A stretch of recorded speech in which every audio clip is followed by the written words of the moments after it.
What's up, guys? Sorry I was running a little bit late. I ran out of food and I had to go on a little supply run. And I really wanted to get some sweets and energy drink. I've been, as you guys might have known, because I've talked about it on quite many streams, I've been dieting pretty hard. And I really had to have some good food for once. I got cookies and candy bar. I'm excited about those. Anyway, let's go. Day 2, how much did I miss? How much? 50 minutes late, okay, that's fine. The shop for me just closed, so I wanted to hit that before we play.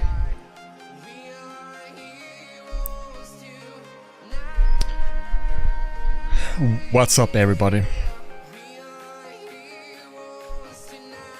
I was finessing with some builds a little bit earlier today. I kind of swapped the builds on multiple champions slightly because I got some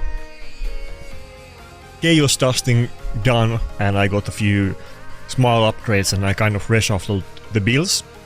I was running super slow Leonardo for a while, like only 230 speed. I wanted to make him a little bit faster. I think he's like 270 now, which is quite normal. You kind of could argue that on Leonardo, if we're talking about classic arena offense, he definitely can be built really slow, because it can be kind of useful that everybody else goes before you use your unkillable and other stuff, but sometimes it felt like it was too slow, and enemies are so fast that they're lapping him pretty hard, and he doesn't get, like, he will do multiple A3s from allies taking damage before he gets the unkillable, and maybe dies to like Volcardiac Heart or something, even through Stone Skin.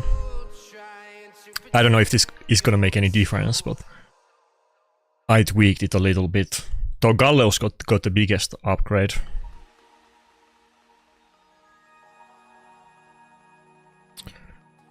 Okay, this battle, I don't know if I want to run Gallows against this team though. I could run Embrus. Should I go with triple nuker? Maybe I go Embrus instead of Rotos.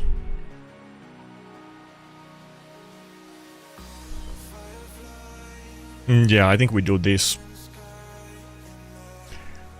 Rotos is so like kind of hit and miss these days. I mean, he's very good, but sometimes if they have a lot of like whales and 9-piece Mercurial, single target nuker can be such a bad pick these days. Sometimes it's super good, sometimes it's horrible.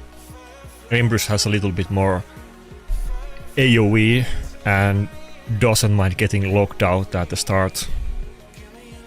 Plus, you know, Marius is quite easy to block revive generally, so as long as we can survive, it's pretty easy. Block revive. Bro, just so you know, playing Vitu, I've been on like a super hardcore diet. Again, I mentioned this multiple times, but I don't want to talk about it on like every video because I'm sure people are gonna get tired about me complaining about my food and diet. But like, I've been super hardcore. By super hardcore, I've been eating 500 to 1000 calories a day for multiple months in a row since like February. For me, cheating means that I'm still eating less than 1000 calories, even if I eat a Snicker. Just so you know, I ate a little bit chicken breast today, and I ate one cucumber. People are gonna clip that. I ate one cucumber, the green long thing that is not a penis. I ate one of those, and then chicken breast. And then I'm gonna eat this Snicker bar, and that's gonna be my food today, and it's gonna be like way less than 1000 calories, even with this extra large Snicker bar, which is it's like man, it doesn't have like proper, it's like 360 calories, this one Snicker bar. So it's... Oh fuck, I'm too slow. It's gonna be like half of the calories that I eat today. Maybe I ate... Oh fuck. Maybe I ate a little bit more than 350 calories, but I ate like... Actually no. I ate like 400 calories chicken today, so... Cucumber is basically no calories at all. So... Maybe I ate like... let's say 800 calories today. After I eat this, which is gonna be like... which is gonna be half of my calories of today. Why the diet? I just want to be fit, you know. It's not like I'm super fat, but I used to be super fit for most of my life, and I just kind of feel bad, honestly. Like, you know, everybody can make their own, you know, life choices. I'm not like fat shaming anybody except myself, but there's no reason for me to really be fat. So I wanna get abs again, and by abs I mean like visible ones, and not be a fatty boom boom. So okay, nice start. Nothing too special. It's not like, you know, like I don't know how to put it, not in like this way. Like, I'm not having health problems like Drock, let's put it that way. I'm inspired by Drock losing weight, but I'm not like having any that kind of issues per se. But you know, why not be fit instead of being fat? I will say my brother is not like a bodybuilder, but he's been lifting weights for many years, and he's very tall and very lean with little bit muscle. How I used to look for most of my life, except I wasn't tall. You know, I'm a little bit, you know, every time I you know see my brother, I'm like, bro, what am I doing? That's about it. Nothing else. I don't have any health issues other than I'm allergic to cats and dust. That's about it. Sometimes I need to go off video on stream because I'm like, I have to do like a massive achoo, but that's about it.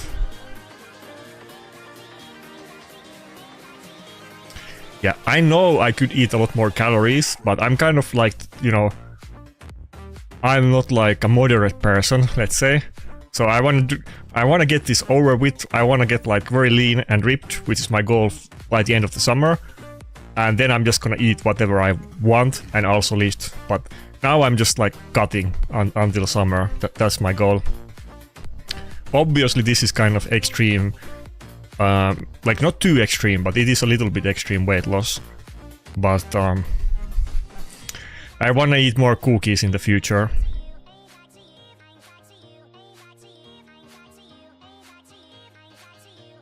Okay, Rotos is gonna be good against Taras. I think we wanna run it, but do I just go Necrotor mode? I'm really hoping to get my mod to Mercurial, but I've been missing the amulet. I still don't have amulet for her. Like, I'm exercising, you know, not like crazy amount, but I'm lifting every day. I'm sure, you know, it's kind of guessing game, but I'm sure like probably like 2,800 something along those lines would be my, you know, daily calorie, like, you know, what's the word? Plus minus 0. I think I could probably eat around those lines and not gain weight. But it's gonna be faster if I eat less, so it's a little bit challenge to me to... I've seen, like, Drock recently made video, but he made multiple videos earlier, even in last year. Then there's this one member of the European Parliament, which I kind of respect. He's a little bit crazy dude, a guy from Cyprus. But he has a video where he just didn't eat anything for a month, except like water. So, you know, eating 500 to 1000 calories a day is kind of annoying. But it's really not that bad, you know, people have gone months without eating, so... It's a little bit challenge for me, honestly. I wanna eat cookies, but I also don't want to, you know... I would feel like a loser if I... But like I said, my goal is to do this until summer starts. So I'm just gonna have to deal with it until then. But I've learned to control my, you know, I'm normally quite a cookie monster, so I've learned to control my habits, which I never used to even think about because I was doing so much exercise every day that I could eat whatever and it was impossible to gain weight. Now it's a bit different on my older age, let's say, and I don't exercise anywhere close to what I used to. Yeah. I just want to get it done and then I can, you know, not worry about the calories. I don't want to count calories. It's a little bit cringe, but it needs to be done.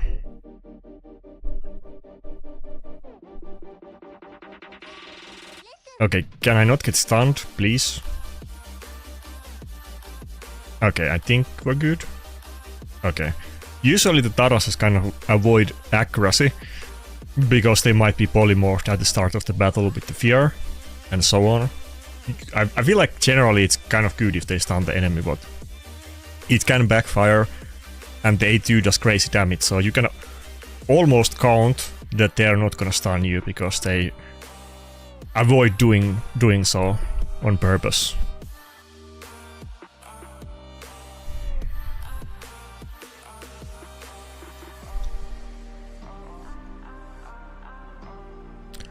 So how are you guys doing?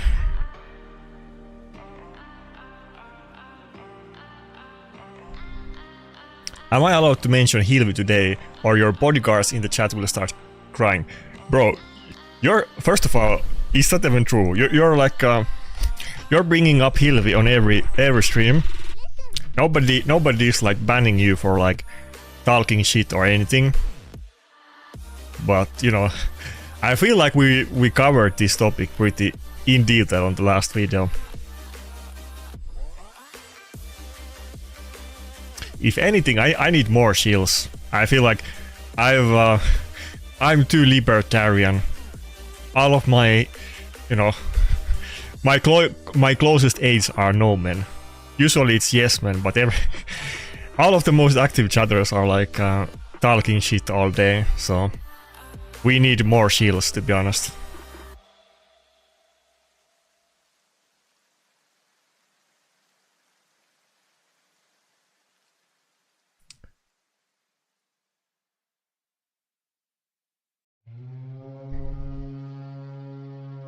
Yeah, I ate one cucumber. The thing about cucumbers, again, you know, probably not like a secret thing, but maybe not a lot of people in chat ever tried to actually, like, you know, needed to diet hard, but cucumber is like no calories, it's just water, so you can feel your stamina if you're like barely eating calories with cucumbers.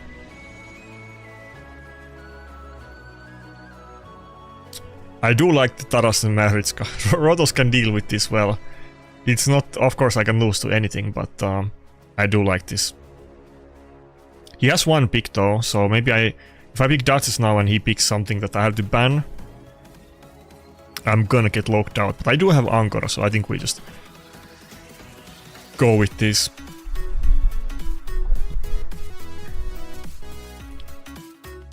Hey Shinny, I just fought your defense in Plat. Very nice, Rotos. Thank you.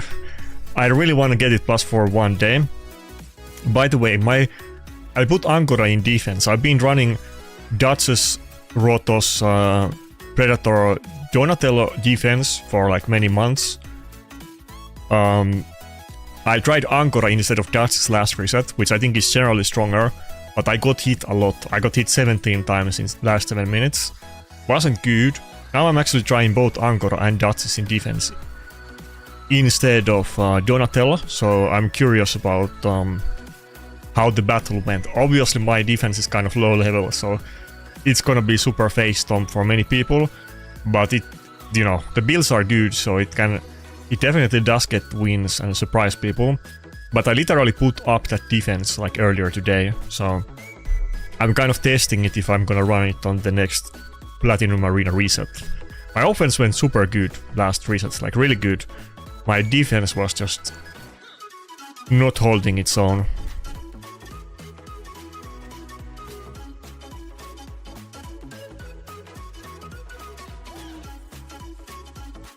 why diet? Like I said, it's kind of, you know, no like particular like specific reason. I wanna be healthy. I don't wanna be fat. That's about it.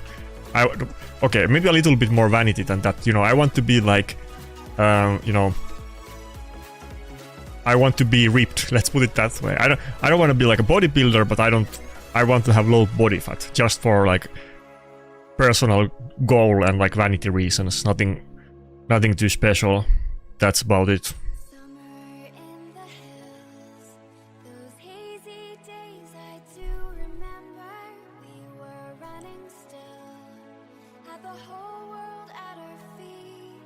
Ain't no way. Well, bro, I know I'm kind of a little bit deadpan sometimes, and maybe I can't, you know, maybe I can't give up all of my secrets, but you know, sometimes I'm rage baiting, just so you know.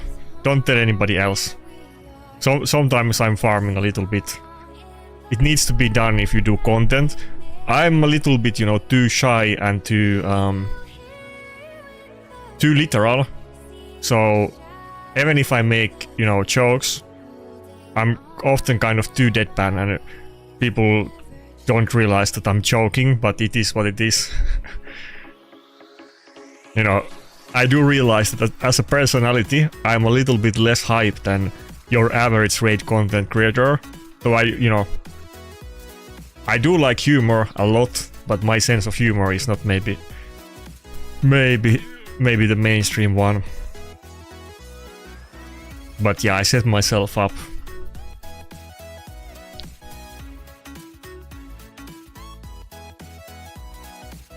If any of you guys have ever done like theater or anything like that, which, you know, I have done a little bit when I was younger, you know, there's a very, you know, when you do some kind of public performances, you need to like set up other people's things. Now it's just me, but I'm setting it up for the chat, let's say.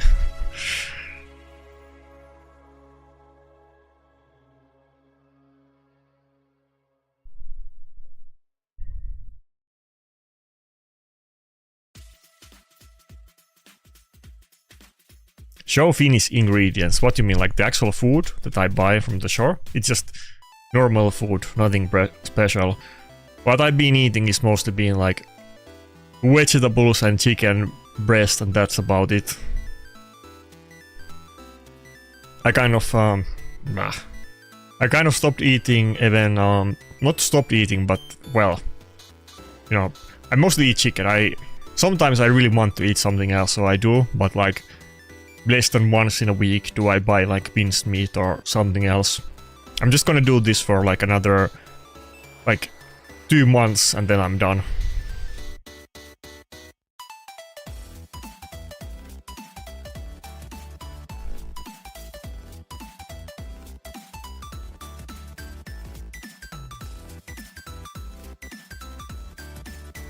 Yeah, obviously you can and maybe you need to, but again, for now, until summer, it's just too much more. I'm just cutting. You know, summer I'm planning to do like not really count my calories and just do more lifting. I just want quick results. It is what it is.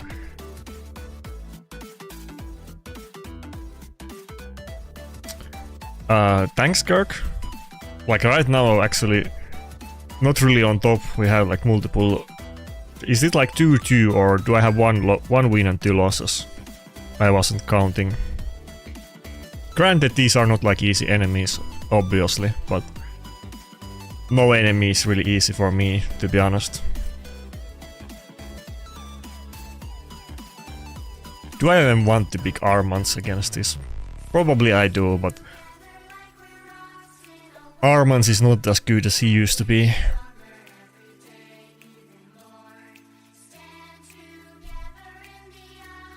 And let's not pick him yet. I don't think this guy is gonna pick Armans.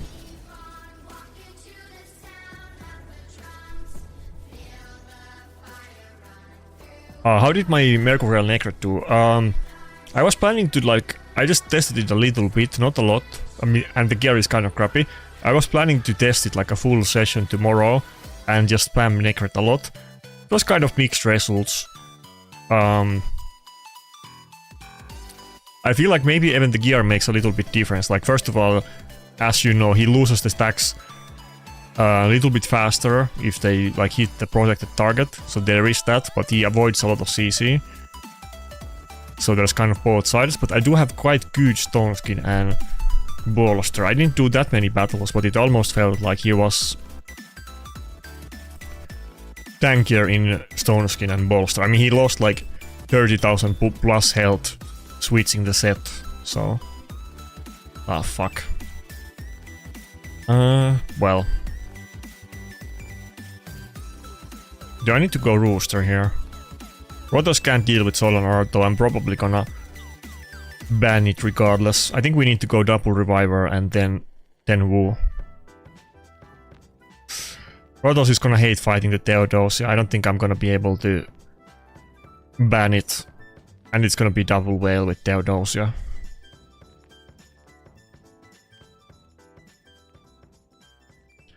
Did you think that the Dark Elf fusion we have... The Nebula Water is gonna be decent in LA? Wait, which... You mean Noldor?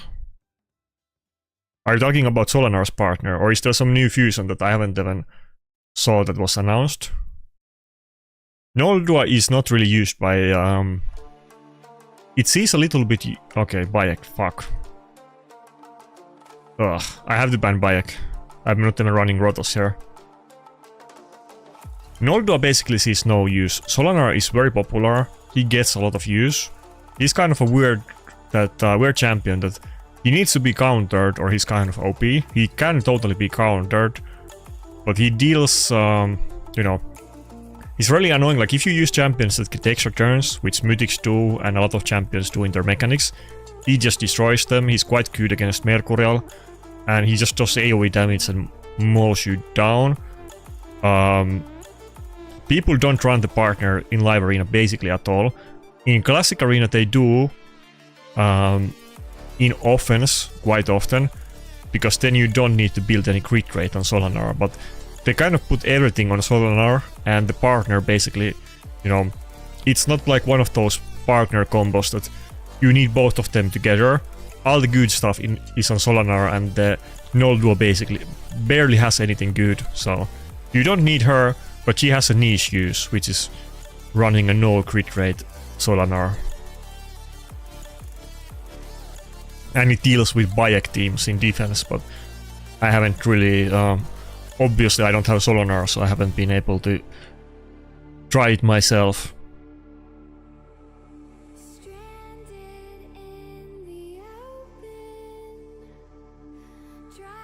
Wait, that's not too much damage. Is that guy... He wasn't in 9-piece Mercurial.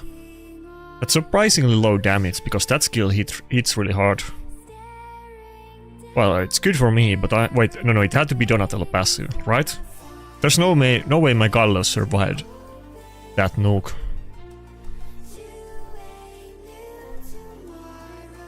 I don't know what happened there. I was a little bit confused for a second. A3 is on cooldown, but not... I mean, A3, yeah, A3 is on cooldown, but not A2. I think I do A2. Instead of going to the other form.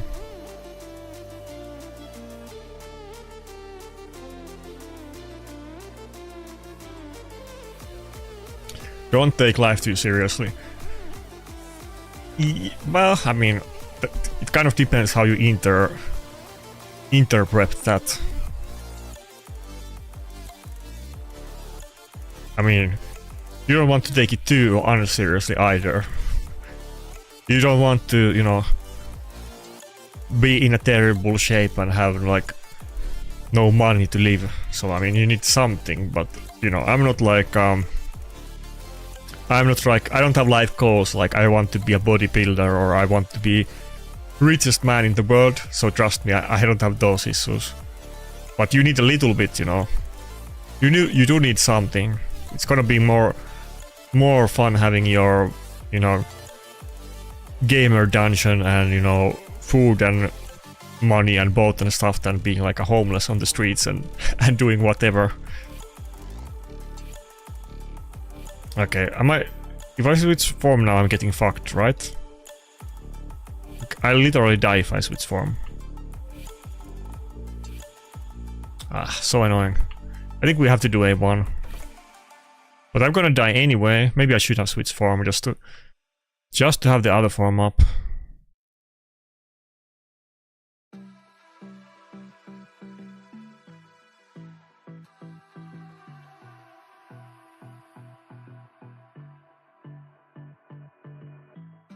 I generally ban Solonar because I just don't have, like, I don't have a lockout, I don't have like main core champions that ignore Stone Skin, and my main champions take a lot of extra turns.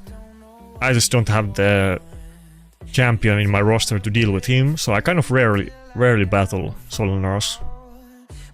But I had to do it this battle, I couldn't have dealt with the Bayek. Okay, fuck, I shouldn't have used the restore, or the cooldown reset the Krixia is way too fast. That's not good.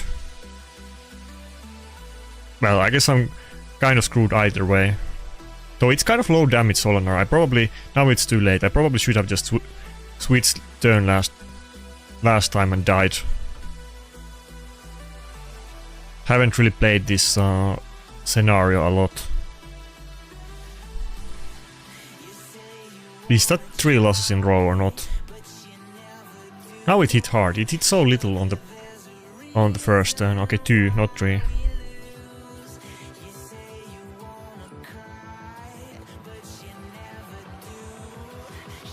I think a lot of people think that Solonar is OP. I think Solonar is good, one of the best Nugars, but I don't think he's OP. I think Solonar is pretty well designed champion. He's really good, he's like meta, he's top tier, but he's not like uncounterable, so I'm kind of fine with him, even though we just lost to Solonar. And I kind of feel like he's needed in the current meta, because Mercurial set is too OP. And Mythics are too OP. It's just that I need the Solonar myself. Solonar would be... well, both Bayek and Solonar, they would be really good.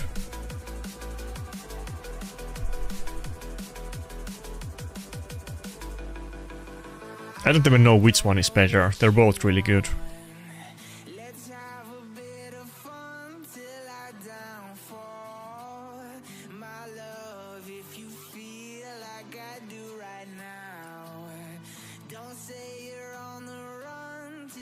I'm gonna pick Ancora, but I'm thinking, do I pick Duchess and Ancora or just Donatella and Ancora? I think I just go Donatella and Ancora. It so depends, because if the heal V is not in Mercurial, I totally should use Duchess. But it's probably gonna be in it.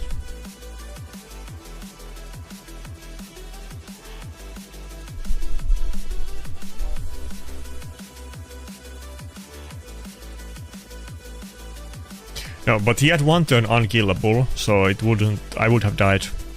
But I should have just switched form, died, and then did revive and saved the Donatello reset. But it's over. I'll just commit Seppuku next time when I face it. I don't know if I had like a fight where it's Solonar versus Galleos, maybe, but not if I've done it's been like once, because I usually ban Solonar and I don't always pick Galleos. But Rotos is just some bad matchup against Solonar. Even worse than switching forms and taking one extra turn. Okay, what do I pick as the last one? I guess just Armans. Could pick a third Nuker or Armans. Galleos could be quite good here if I'm able to switch the form. But maybe I just go... yeah, maybe I just go Armans.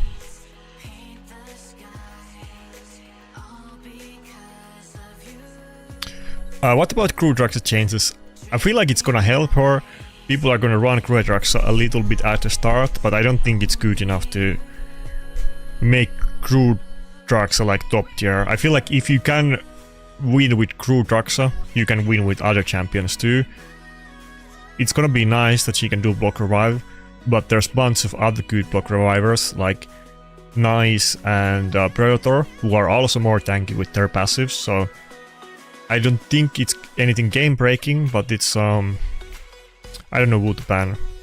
I think we go heal with ban, that's the only reviver. There's not even any heals, really. Yeah, and he didn't ban Rotos, excellent. Yeah, I think people will use it, but I would be surprised if Crew Draxa suddenly becomes like actually popular champion. Every time they buff something, you will see it being used like early on, and then the usage drops. So if you don't see a lot of Crew Draxas in a week, you can be assured that in 2 weeks you're not gonna see any. So I don't even remember the last time that I fought a Crew Draxa. Possibly I haven't even fought a single Crew Draxa since I came back. Okay, I guess this is level 91, so we were fighting some god tier accounts, but this is a lot weaker.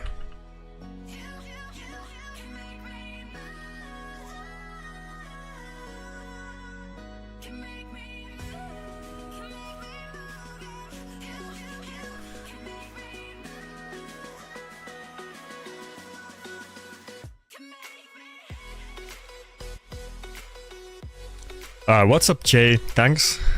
Oh, is it Gerg from the chat? Were you trying to snipe me? This is gonna be funny.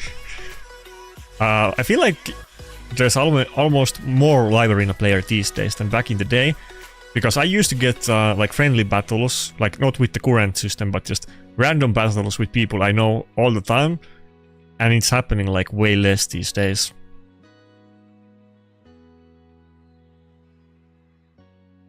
Am I getting Edward? No. Even if I wanted to, I couldn't do it, but I don't even want it, so...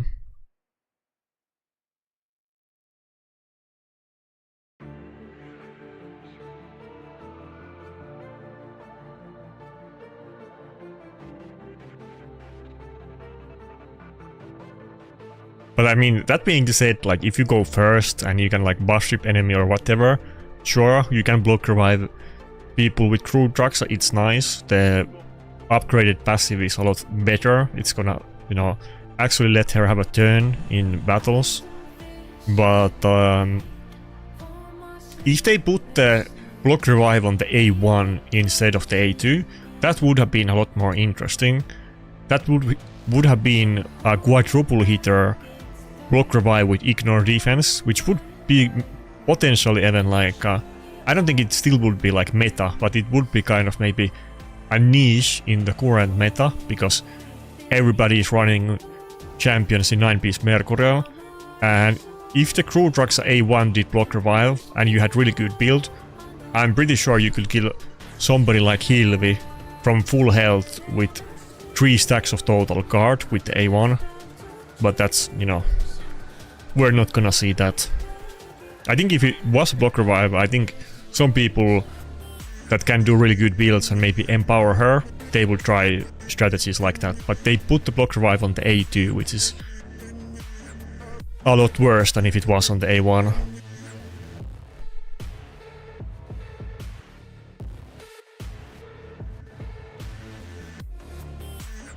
Okay, I bet this team is like 2 9-piece Mercurial revivers. Both of those kind of like to use it.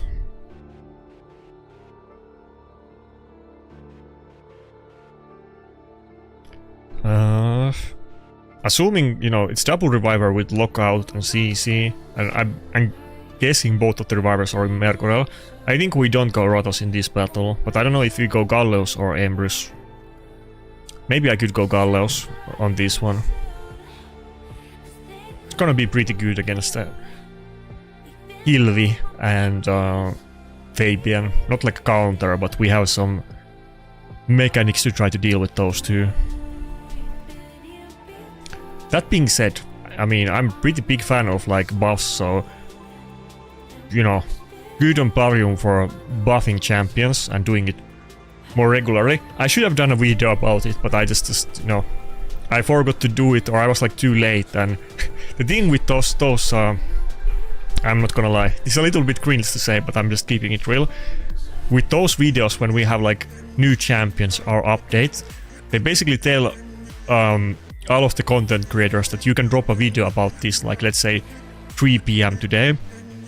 And again, my audience cares about PvP a lot less about other stuff.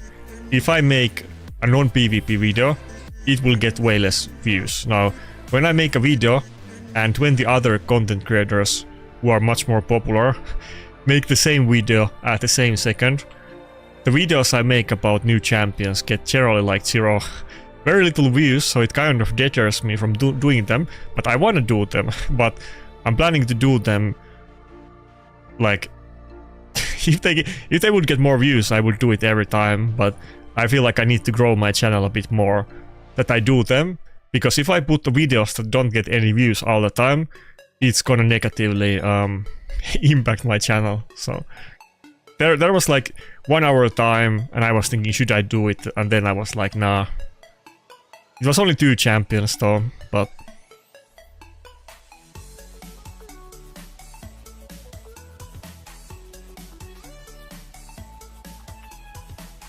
and I don't really, I guess the other one is like, neither one of them was remarkable. If it was something big, I would have made video, of course, but I think the Krakens is okay, the other one is PvE champion, and that also doesn't seem like really relevant, so it was kind of, you know, filler champion buff update, nothing news breaking or nothing like exciting to us PvP enjoyers.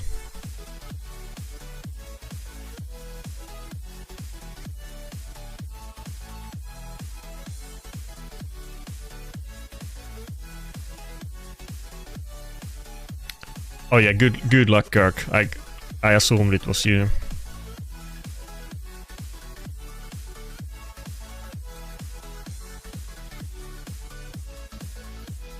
Is he gonna go first in the Siege round if they get boosted by whatever you call it?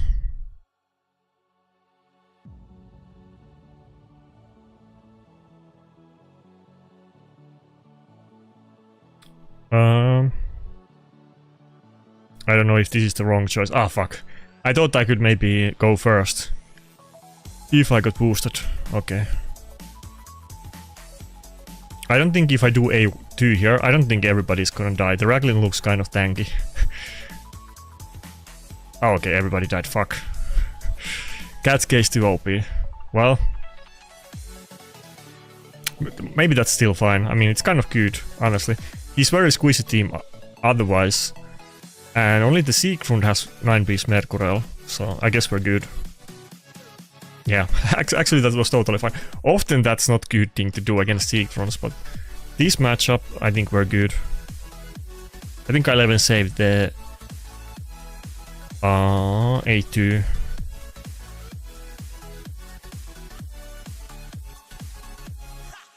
Okay. Gallows enjoyers are gonna have a field day in the chat. I have like a Gallows fanboy team that keeps like shilling for him, and you know, I cry every time I don't pick Gallows, and every time I lose to Hilvi or Gallows gets a win from my team, people are gonna go crazy in the chat. Somebody's gonna message me, see, you should use Gallows more. Now, about Gallows, I am using him more, to be fair. I am using him more. It was a huge upgrade to get Cat's Case. That was like crazy buff for my account. So I definitely am using him more, especially when Siegfried is maybe not the biggest threat with block damage in the current meta, but there's a lot of block damage, a lot of unkillable too that he can't deal with, but I'm definitely using him. Now, both Rotos and Predator can deal with unkillable and block damage, you know. So two of my other main champions do it as well, but you know, Siegfried is a really good matchup for Gallows, I guess. I mean, even Fabian is kind of okay. I mean, he can deal a little bit better with getting locked out and CC than most other champions, and kind of the same with Hilvi. But if it's like a really tanky team with immunity buffs, it wouldn't be really good. This was kind of good matchup. He wasn't very tanky and not a lot of immunity going on, so it was kind of kind of a really good matchup for Gallows. I hope I would get better soul for him though, even if it's just 5-star, but the extra accuracy would be interesting. And I was talking about the gear changes I did earlier today. And what it started was that I upgraded Gallows' gear, and then I reshuffled multiple other champions at the same time, but his gear got a little bit upgraded. He's a lot more relevant for me now. Now with the current meta, with Mercurial being so common and getting the Gats case, so he is getting more use. So stop complaining about Gallows.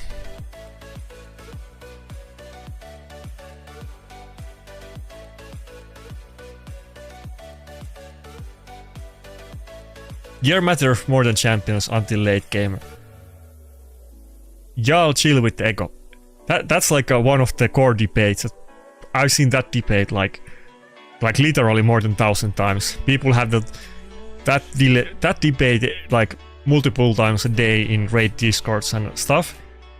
It's situational. It depends, you know, it depends how good gear you have, it depends how good champions you have, and it depends what level of enemies you're fighting. Now for me, obviously I need champions way more than gear. Do I also want gear? Yeah, I mean, am I missing on Mercurial? Yeah, would I get a lot of upgrades out of it? But it depends on the balance on your account. For me, there's a lot more to be gained from champions, to be honest. Especially now that I happen to get some really good relics. Of course, there's many other good relics that I don't have, but I have some really good ones, so I'm not really even that behind on relics. Some people, of course, have way better, like the top accounts that complete every single, get rank 1 on every single tournament. They have like almost every mythic relic, but you know, they also have +4 champions.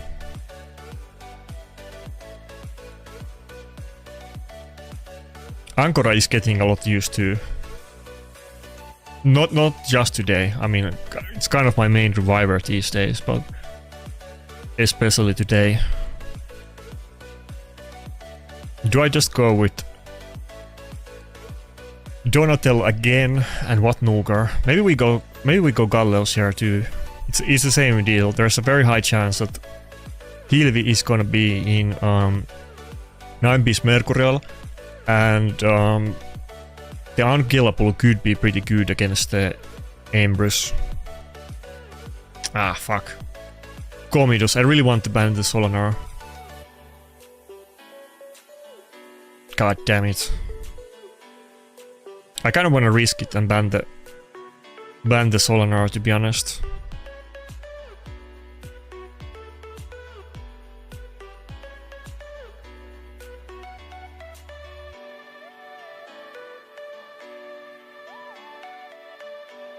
At least I have Donatello passive, but I don't think it can save you from bombs, right? Pretty sure it can't, so we had to ban Comidus.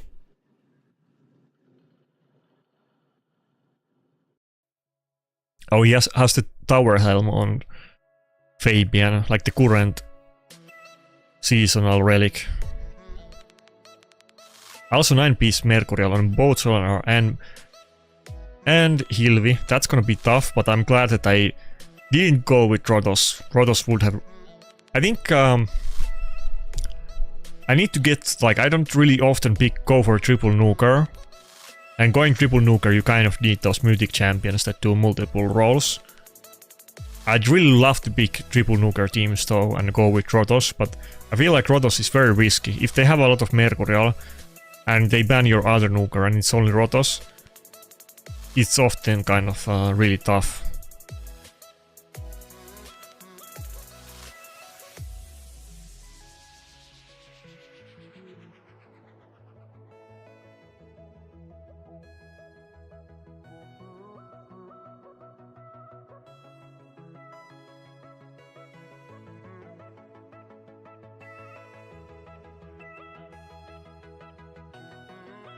He got the attack buff from Armand's A2. That's kind of unlucky because he wouldn't get it from Hilvi. But By the way, the pool that Solinar can get, like with the passive, the kind of buffs he can get is crazy. Like he can get everything. He can get unkillable, and he can get the buff that whatever the buff Fabian had at the start of the battle, he can even get that one and all of the rare new buffs too. Wait, what's the champion order? Ambrose is the last pick. I'm in the same situation again like I was in the last Solinar battle. I'm pretty sure when I switch form I just die.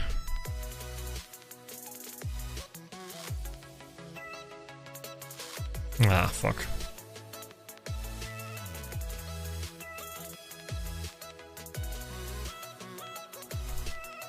Pretty hard battles. Not easy, okay. I got destroyed. Not easy.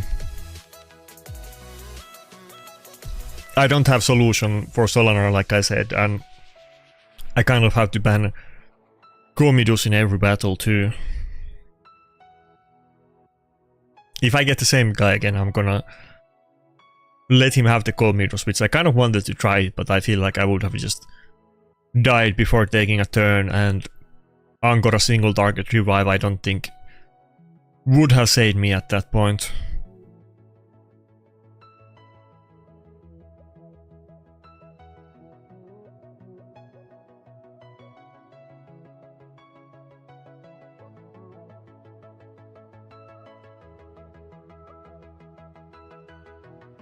Yeah, I agree. I think Galleos is good. I don't think it will make like S tier, but a lot of people would also get really angry in the chat if I say that Galleos is A tier champion. I think Galleos is not like super universal.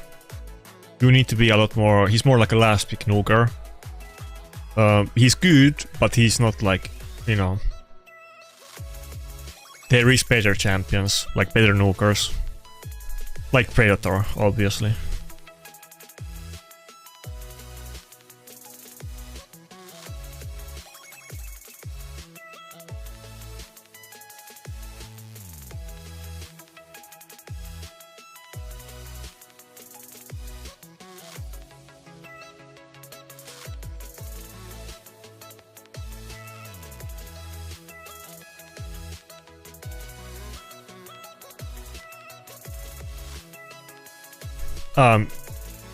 I do have Narcissus and I do use him, you know, I guess not today in any battle, but I do use him quite regularly. I use him like every stream and video that I make, I'm pretty sure.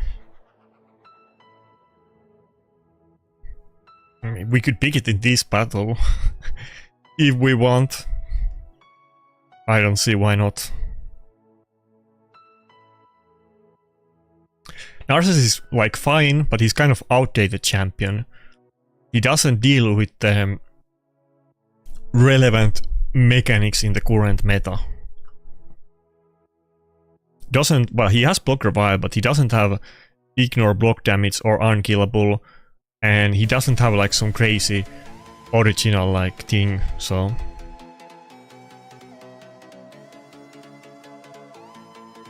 Let's go with him in a battle, just because you want to see it.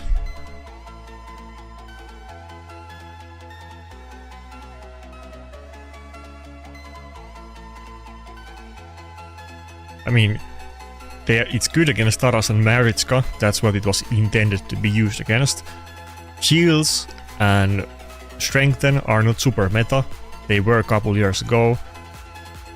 Block damage and unkillable is the current meta. But you will meet Taras and Maritska teams, so it can be a good counter against those, and it can do block revive if they have a lot of buffs, so can be useful. But some champions, like the meta champions, are just flat out better than him. Like Carol or Predator or Nice is just better than Nice. They're more tanky, they do more damage, they have better utility, they just outperform him in every single aspect. But compared to like most champions in the game, of course, Narcissus is one of the best. If you have a good account, you would never use Narcissus in PvP. But if, like, by good I mean like god tier account, but if it's like your average account, it's probably like something to consider if you have the gear to also have him built with your other champions. You never see me using Narcissus. I feel like I used Narcissus like 5 times or more in the last stream, for instance. I mean, my picks change a little bit from time to time, so there has been times where I wasn't using him, but I've been using Narcissus pretty regularly for like, I don't know, like more than a month at least. I was using him maybe like halfway of last season or something like that. It's because I already have like multiple health scaling nukers, so it's kind of hard. He's a little bit less geared, like Predator and Empress have better gear than Narcissus. But I have good enough to do a build on him, and I'm planning to put Predator in Swift Parry anyway, so I'll be able to upgrade Narcissus gear at some point. It's not like terrible gear. If it was terrible, I wouldn't use it, but it's worse than Empress and Predator.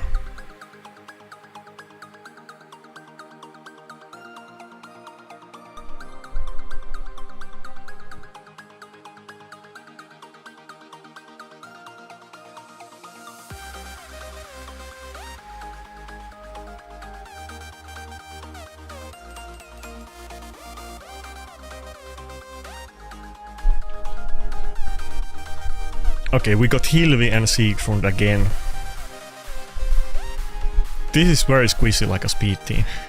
Should we go with Galleus? Galleus is not gonna do super well against Marius though, but Galleus did crazy good last battle. Maybe I just literally go Necret and Galleus. I think we can run this battle without Donatello or Ancora. I mean, well, Ancora would be good. I kind of wish I had Ancora instead of Daces at this point though. I think I'm gonna go Ancora instead of Necret.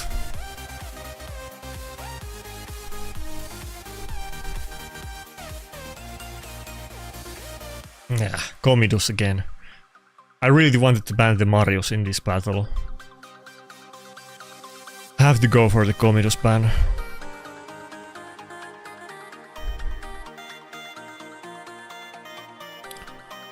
See ya, jerk.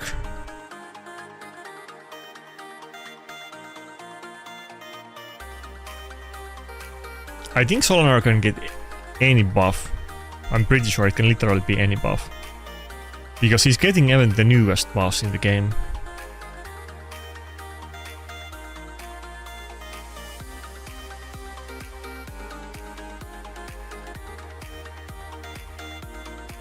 Yeah, Comidus is like... is hard to deal with, but he's getting a lot less use because of Mercurial, which I like, but you know... I still ban Comidus basically every battle that I see him, so... Hopefully when I start having my own Mercurial nukers, I will have more options, but for now I'm kind of forced to ban it.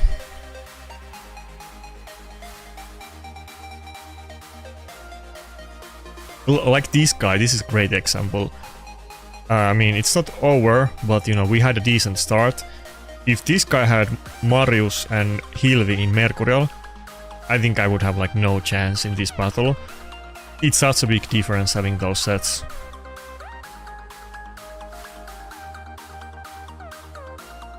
Some people were telling me in my Discord, couple like that are like, you know, competitive arena players that finished top 100.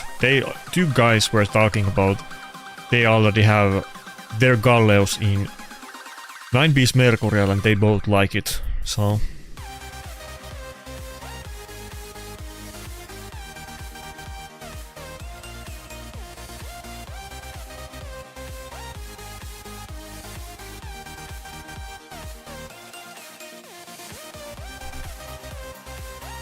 Comidus used to be like super gamble, then we got Pinpoint and it was way more consistent to use him.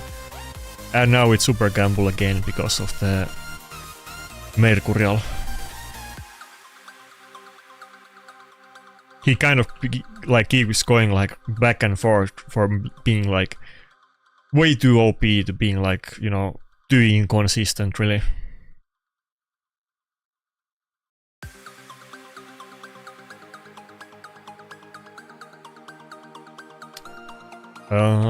I guess we're good.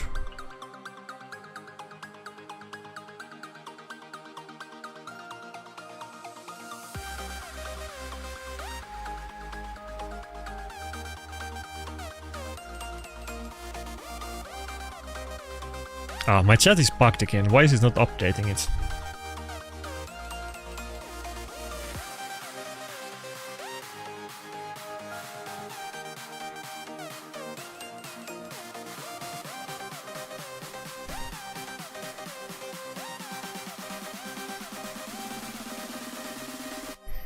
I have to manually open Twitch and YouTube, I guess.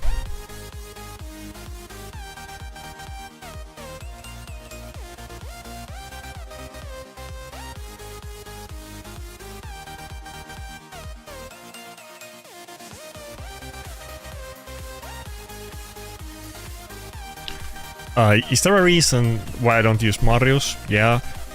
I'm kind of planning to use him more in the near future, but I don't have a lockout, and especially because I don't have one and I pick go second teams, I meet lockouts like, you know, probably every battle today. I wasn't counting, but I'm pretty sure like every battle they pick lockout.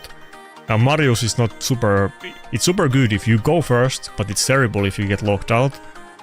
And that's kind of the main reason I don't use Marius a lot, but I'm planning to... I want to get 9-piece Mercurial Marius, and maybe I'll last pick him in some battles where I know that I'm gonna ban the lockout or I'm gonna go first or something like that. But he's really good, but it's not a good champion for go second teams.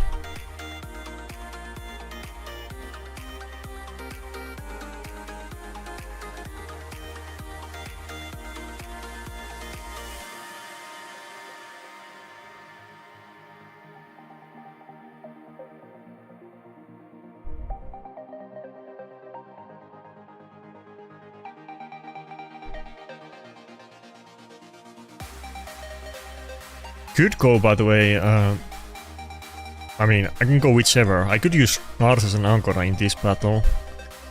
Wouldn't be like a terrible battle to pick them, but I totally can just go with Rotos though. Should we do just for fun? Let's go another Narses battle. I usually Narses is kind of like if I can't pick Rotos or something like that. It's usually if they have like UDKs or Harimas or whatever, and I can go Rotos.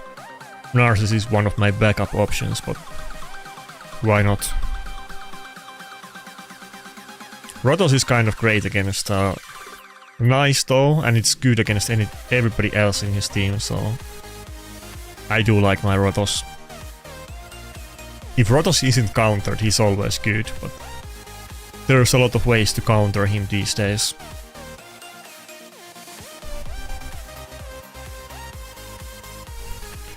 Isn't Predator countered by lockout?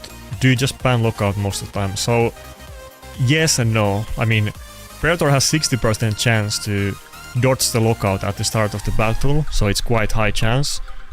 And also, you know, he might just get a kill with the A1s anyway, even if he gets locked out, which can save him. But I do use both Ankara and Donatello. In almost every battle I use one of them, often both of them. So they are kind of my ways to deal with lockout. The thing with lockout is that they often have multiple lockouts, or they have other things that I have to ban, like Commodus for instance. So pretty often I can't ban the lockout. And I get locked out and I just have to like come back from that.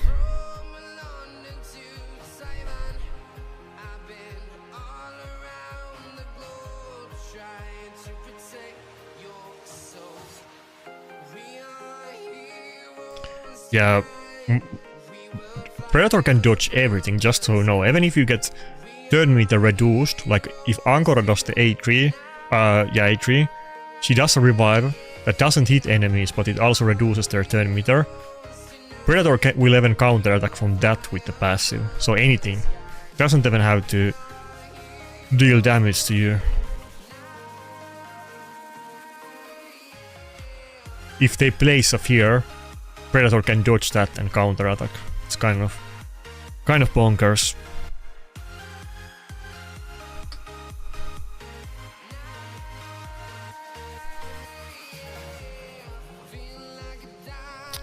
It's looking kind of bad.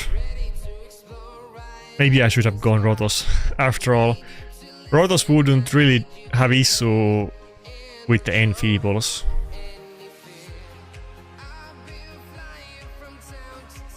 Well, he can totally get polymorphed. Wait, he can't. It's fuck. It's Mercurial. Okay, we lost. Fuck. I feel like I would have had it if I probably went Rotos, to be honest. Well, you don't know, but I feel like that was a winnable matchup. It was a good team, but it was winnable. What rank am I right now? 235, okay. It's gonna be a long season. And since I pulled all of my shards in the last couple of weeks, I don't really expect to get any new champions anytime soon, unless I happen to get mad RNG and pull like a mythic from Remnants the next time we have a Grim Forest or Curse City reset or something like that. But outside of that, I don't think there's gonna be any new champions for like a next several months for me.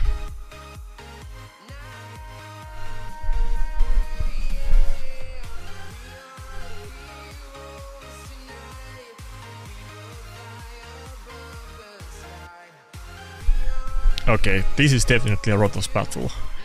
All of those champions are really hard to deal with, and Rotos can deal with all of them.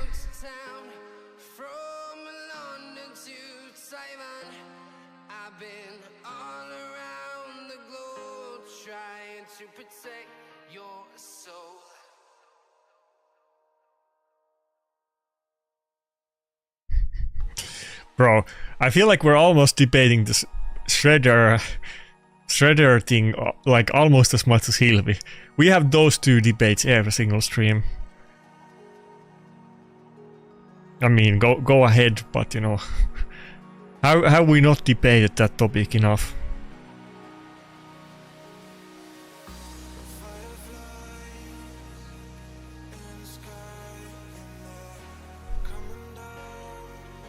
I think we go lockout ban here. I didn't go for Donatello or Ankora, and I mean, I would want to ban maybe the... Well, should I actually do it? I could go Galatir ban too. Maybe I'm faster. I'm gonna go Galatir ban. If I'm faster and I can polymorph the Fabian, this could go really well, but the team looks really tough, so if this doesn't go really well for me, I don't think I'm gonna deal with this very well.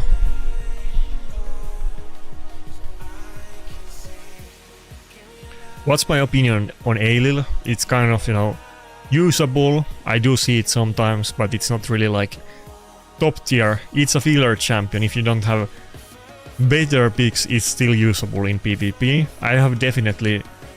Fuck. I shouldn't have done that. I have definitely lost to Aelil before. I should have done A2 and not A3. My mistake.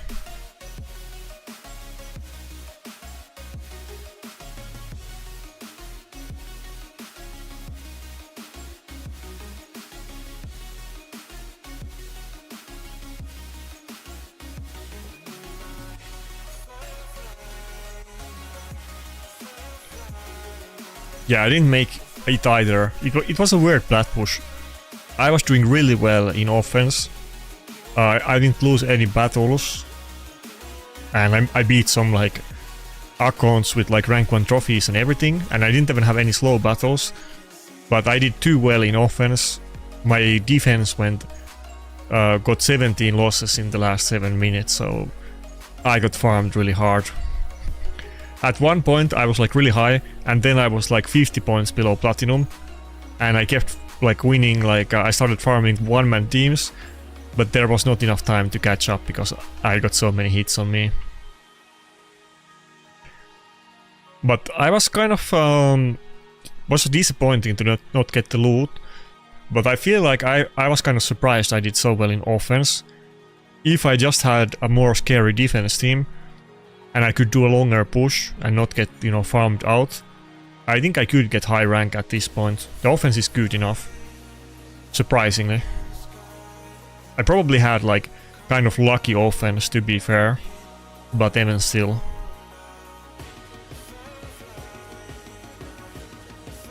I was not running turtles in every battle. I feel like maybe like less than 50% of the battles were with turtles. I was running mix of different things. I think we need to do 8-2.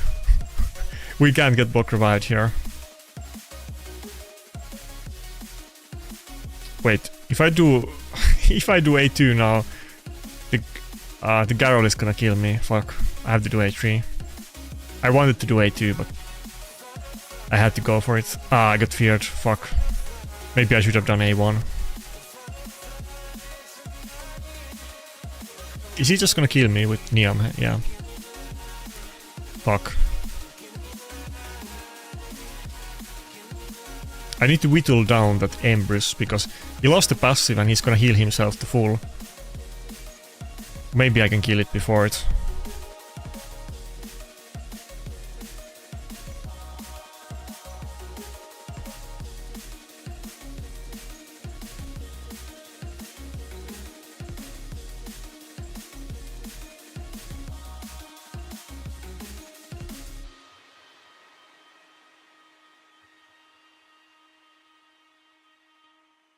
Come on, die. Please die. Oh, yeah.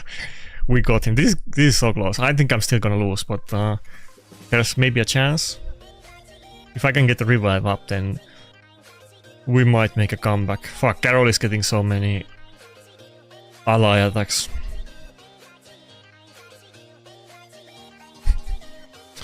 So close. Is there any reason to do 8-2? I don't think so. Fuck, am I gonna get locked out or no? Is the question. Okay. Oh, he's gonna take double tempo from me. I think I'm gonna get locked out now. No? Let's go. Well, let's see. Hold on. Carol is still there. He does have Mercurial.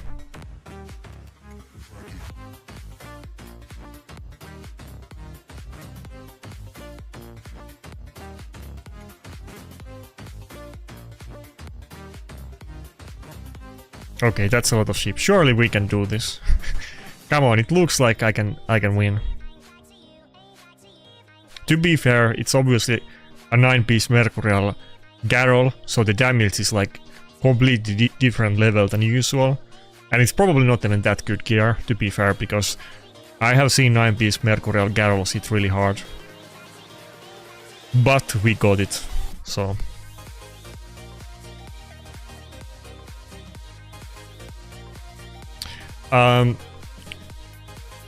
I have tried using Necret. I feel like Necret is not that good anymore.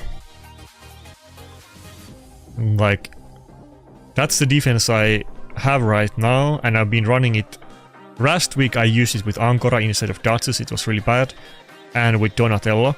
But I've been running this with Donatello instead of Ancora for most of the time, and it gets very mixed results. It can get a lot of wins, but I get hit a lot, and sometimes it's mostly losses. But I don't think this would be better with Necret, actually. I used to run Necret a lot. He used to carry me in Platinum Arena defense for many years. I got Necret way before I got Duchess. I used to run Necret, Arbiter, Rotos and Vogot at one point, you know. Different things, but I feel like Necret is not that good anymore. I definitely have used him in defense. I also don't really see anybody using Necret either, not that they use Duchess or Ancora, but...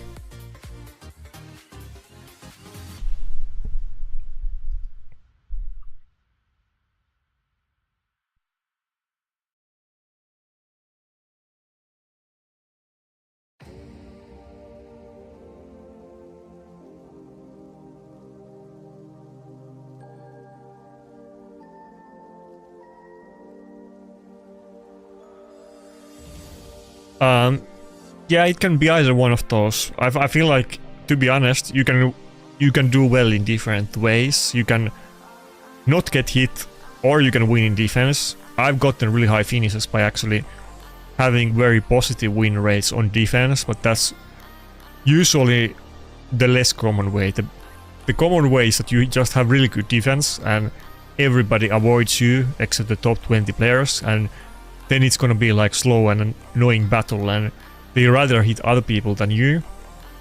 That's generally the, you know, the way that the top accounts run their defense teams. Getting positive win ratios is not too common, like if you push for high ranks, but it's been possible. Like I've had resets where I have very positive win ratios and I was fighting for high ranks. I have one reset, which, you know, I have pictures, so, you know, I'm not just talking shit, I have pictures, but there was one reset where I finished rank 3 and I had 18 attacks on my defense, 16 of them were wins, so I have 2 losses, 16 wins. My offense battles were really slow, you know, I was just farming teams with Rotos, and all of the attacks were like top players because I was high rank. It was like, you know, IPR leaders from the time mostly hitting me.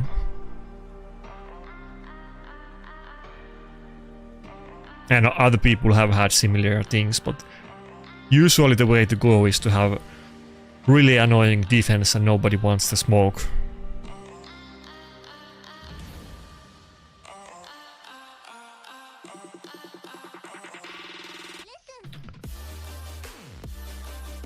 I guess I'm gonna go with Rotos, since he got the Predator. Speaking of arena players, NBF is one of the like long-time arena clans. I always forget. I guess NBF is fuck, I don't know what to pick. NBF is Chinese, but they've always been very active in Platinum Arena. People often don't know them as well as, let's say, Mad and SP, because they don't really hang around in the same Discord channels as we do. Couple of them do, but not many. I think they probably use like lineup or something, since they're Chinese, but I don't know exactly. I do know that one guy in my Discord, who I don't think he's in the chat right now, but often is, he does like drive one of their like best accounts, so they must have like English Discord. Maybe he has lineup. I've been in some Chinese, I don't know what to pick. I've been in Chinese clans in other games, and they always use lineup. At least they used to. I don't know if it's changed. Maybe it changed. It's been a while.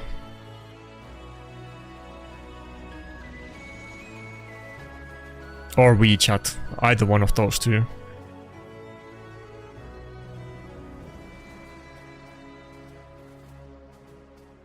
But not Discord, I think.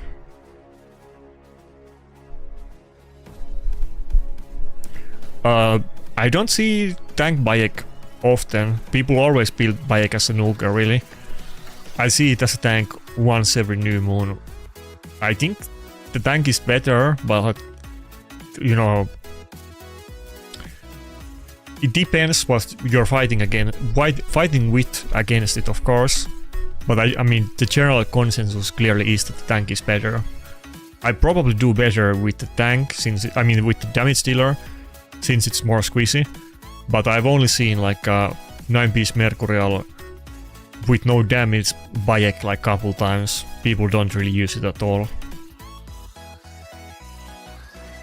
And I've had plenty of fights with Bayek because he's one of the most meta champions right now, but it's always in...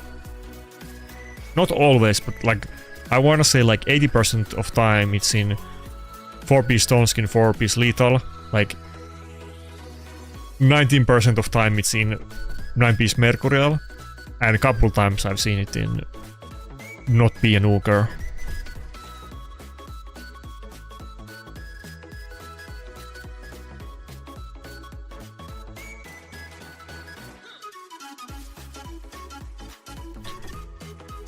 Sure. But the siege is not ongoing right now. Isn't it gonna start in a couple days? And I just switched clan, to be clear. I haven't played a single siege in my current clan yet.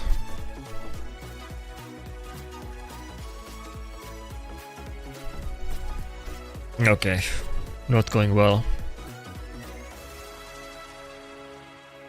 And BF is a pretty big boy clan, to be fair. This almost looks like a free-to-play account for their roster.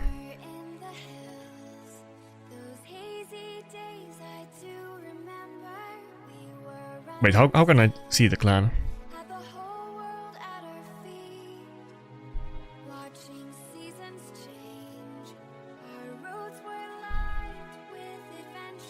Yeah, usually drives that account, the one with the one trophy. It's kind of hard to register the names.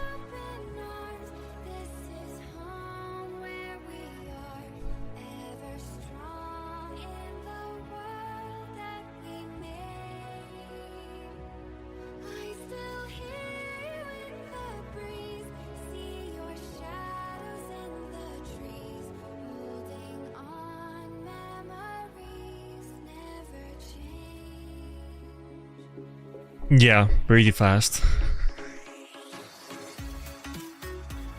If I don't get my Predator, you know, my win rate drops down a lot.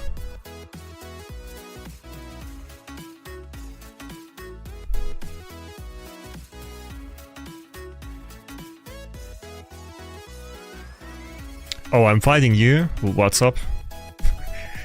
That's an interesting one.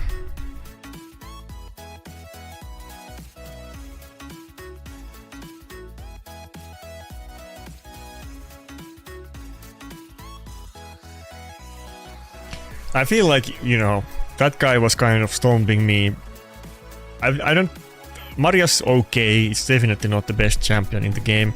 That guy could have stomped me with anything. I feel like he could have run any nukers there. I don't think Maria is that good. It's okay, but it's not really like top tier. If you can win a battle with Maria, you can win it with other nukers too.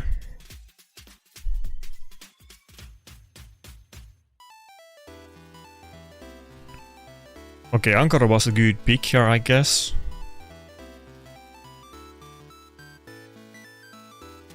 And I really want to go Rotos, but I really don't want to face the Theodosia with Rotos, but I think we have to do it. Or should I just go Empress in this one? I think we go Empress.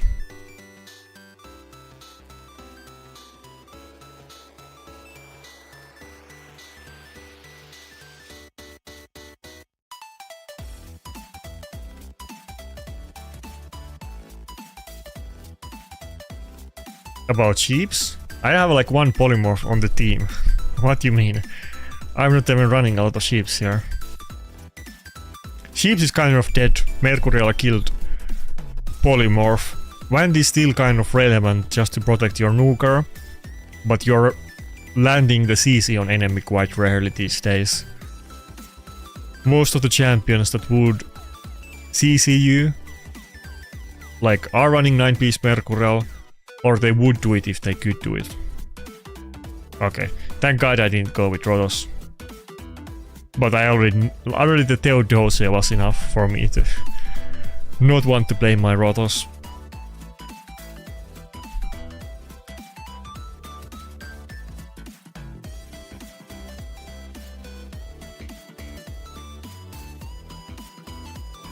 I mean, I don't think they wanted Maria to be as good as Rotos. I feel like Rotos was like an accident, and you know, Rotos has been nerfed a trillion times. There's no champion in the game that has been nerfed. Rotos has gotten 3 different nerfs, and like one of those nerfs was that every single ability of him was nerfed. But he has gotten 3 separate nerfs, and then two mechanics in the game were nerfed because of him, like the extra turn mechanic and ally attack mechanic, and well, 3. Ally attack mechanic, extra turn mechanic, and then the relentless set. They were all nerfed because of Rotos. And then his own skills got 3 separate nerfs. So there has been nothing that has ever been nerfed as many times.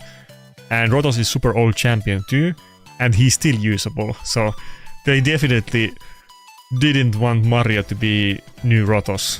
They don't want to make that mistake again.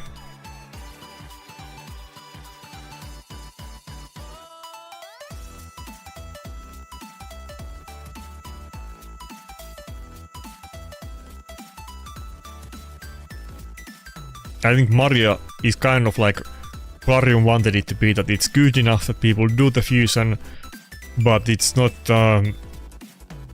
good enough to break the meta, and people still need to buy primals if they want to win in arena battles or a lot of voids.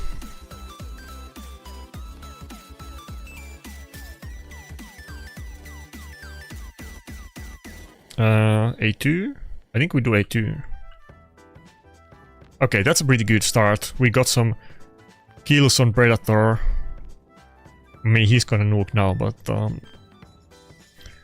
now we already have a chance to win. We got the passive going.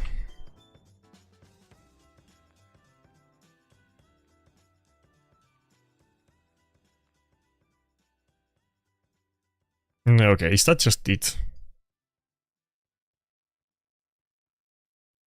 I mean, it's a level 95, so...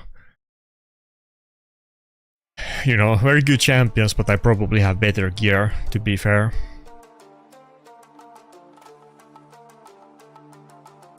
I should at least. It would be kind of funny if I didn't.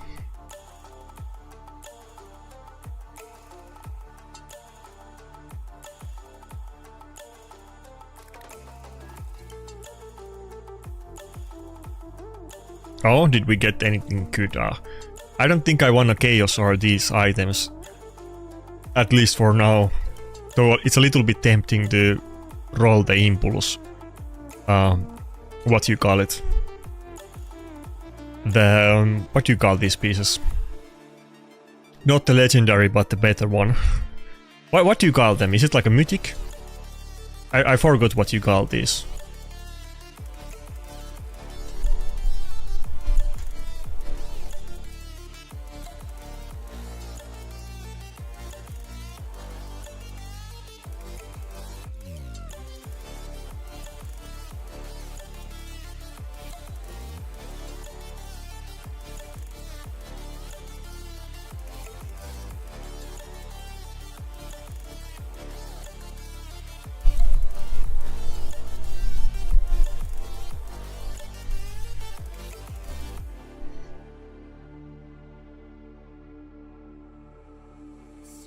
Yeah, I don't think they want to roll back the Rotos nerfs.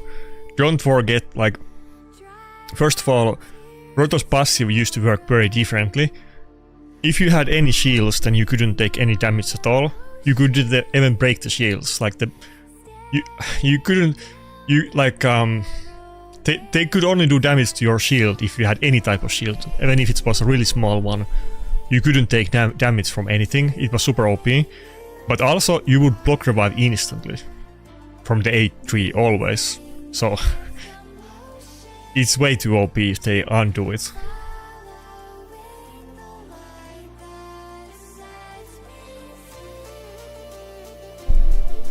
If they unnerved Rotos, he could arguably be the best champion in the game again. Don't get it twisted. All you need to do is 1-8-3 and it's block revive and it's instant kill.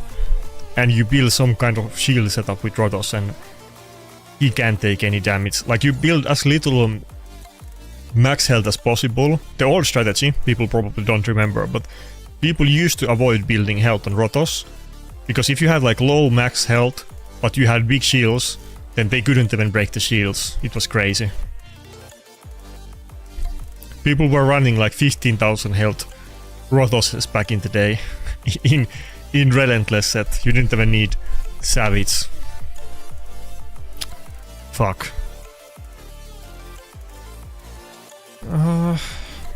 What do I do? I don't like this matchup at all. I hope this guy doesn't know. Let's see what he bans.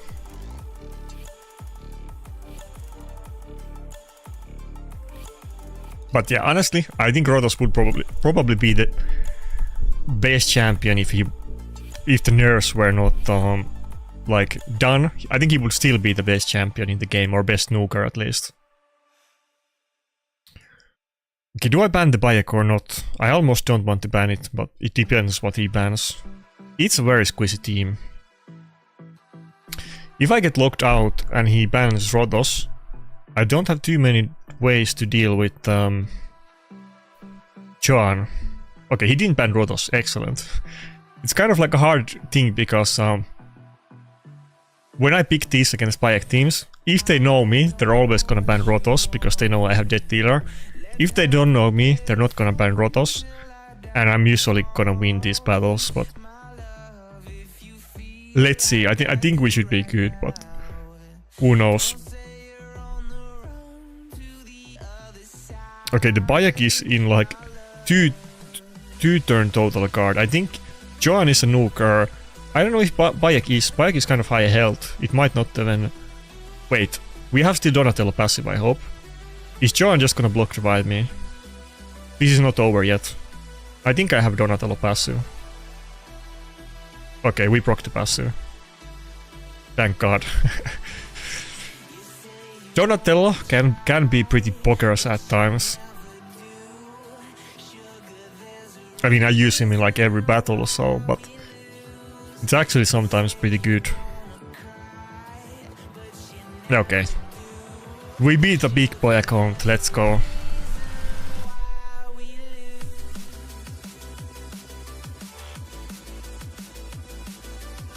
Some people have good Bayeks. I fought a really good Bayek earlier today. I think it was...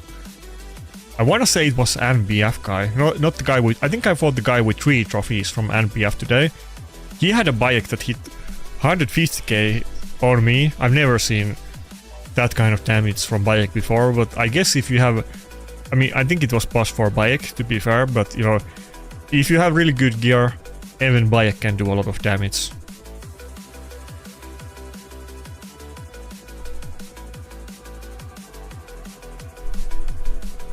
And often when they run Bayek, they still run... Like, they run him with 2 other nukers, so it's a triple nuker team. It's not usually like Bayek and one other nuker.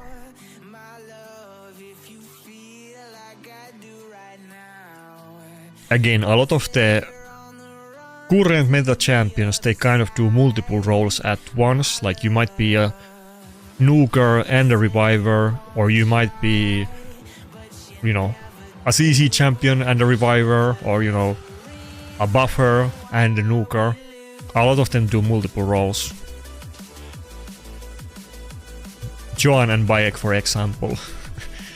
Not many of my champions, it's mostly the mythic champions that do it, but Bayek happens to be a non-mythic that kind of is both a nuker and a support champion.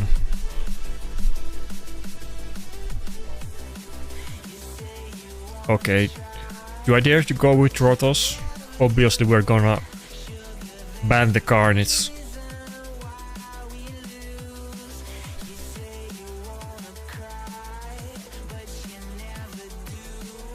I hope he doesn't have Mercurial on Sylvie and Theodosia. Do I go with Galleos? Nah, I go with Rotos.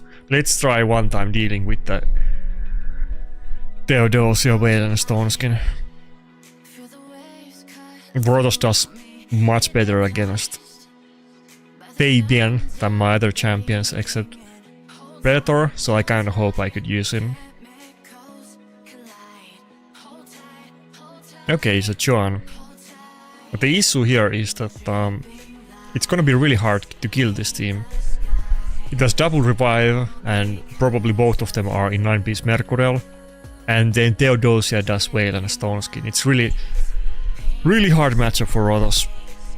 Though luckily he didn't ban Predator, which I was expecting that he would. Okay. Theodosia is not in Mercurial, which is really good for us. This would be way worse if she was in it. But he still has 2 champions in Mercurial, to be fair, and Theodosia is bad enough matchup for Rotos as it is.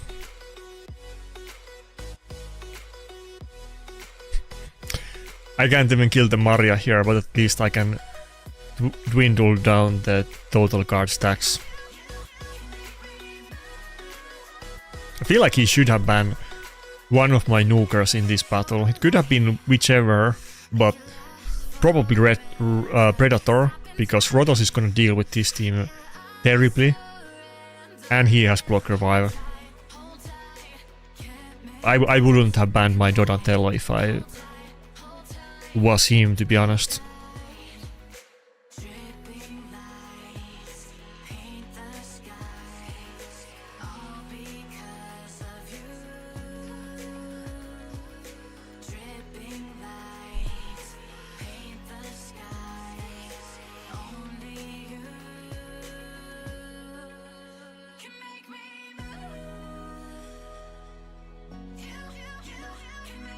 I mean, it's still looking pretty bad for him, so I don't know. Even with the current matchup if we can do this. Wait, fuck. I forgot they both got it. I needed that whale for Predator. I don't have accuracy, so there's no way I'm gonna block revive the John here. What blessing does he have? No blessing. Maybe I need to try. Maybe I get... Oh, I got it. Let's go. I was double checking quickly, does he have 5-star blessing or not? And I had like couple seconds left, and I was like, okay, let's go. Let me show it to you. My Predator doesn't have any accuracy at all, so he never lands it. I think that's like the only battle I ever had where I needed the Predator to land it without whale, and he actually did it. He always gets resisted. I need to get... Actually, I'm super excited about getting 5-star blessing on Predator. Normally it doesn't really do much for nukers, but he's only 190 accuracy, and I think if he got, what is it, like 75, I think that would actually help a lot. Because I see other people with their Predators, they're landing it like every time without whale, but nobody is really building accuracy on Predator. Trust me, I've talked with people. It's not like you really want to go for it. I mean, if you can get some accuracy on the side, excellent, but it's, you know, you're not gonna go out of your way to build accuracy. If you can get it on like amulets, of course you wanna clip it, I have, but that's about it. I don't think he's really getting it from any other piece. No, he's not.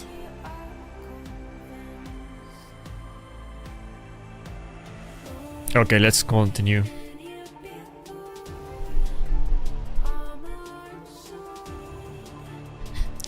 Hi chat, let's hit the like button. I like that. That's a good idea.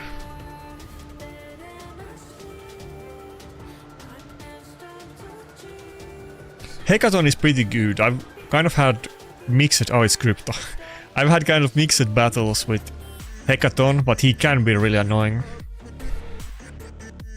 I haven't really fully made up my mind yet, because you don't see him too often. But sometimes he's been really good. Fucker got my Predator too. There's no way we can beat him. Fuck.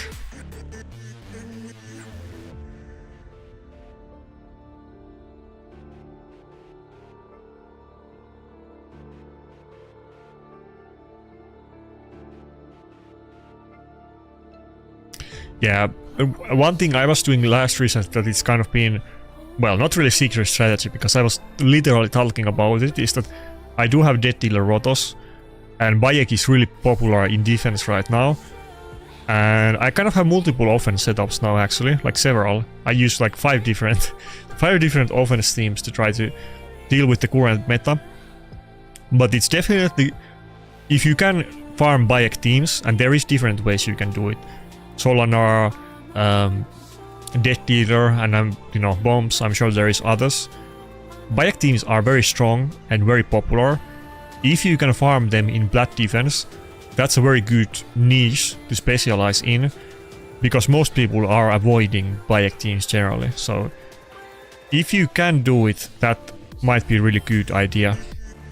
Yeah, he has Theodosia and 2 multi-hitters. We're not gonna beat this with Rotos, but you know, it's my best champion to outside of Predator to try to beat the strong account, so have to go with that.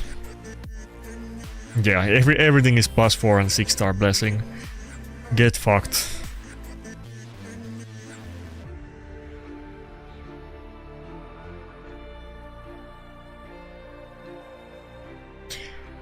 Three nukers plus Grixia cooldown reset. I think I go Theodosia ban still. Probably I'm not gonna outspeed his Grixia even without him having speed aura, but let's see.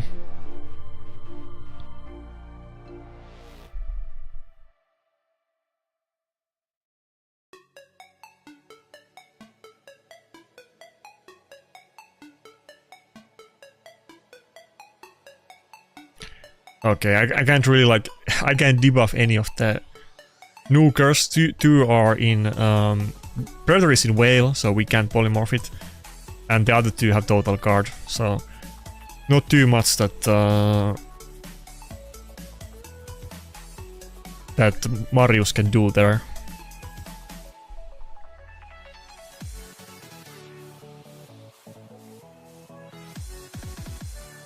And he has Storm... Well, of course he has Stormcaller.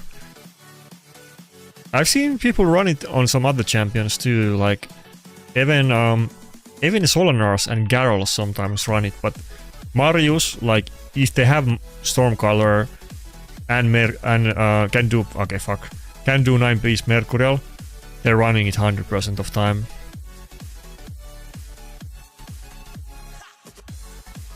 That's the new meta.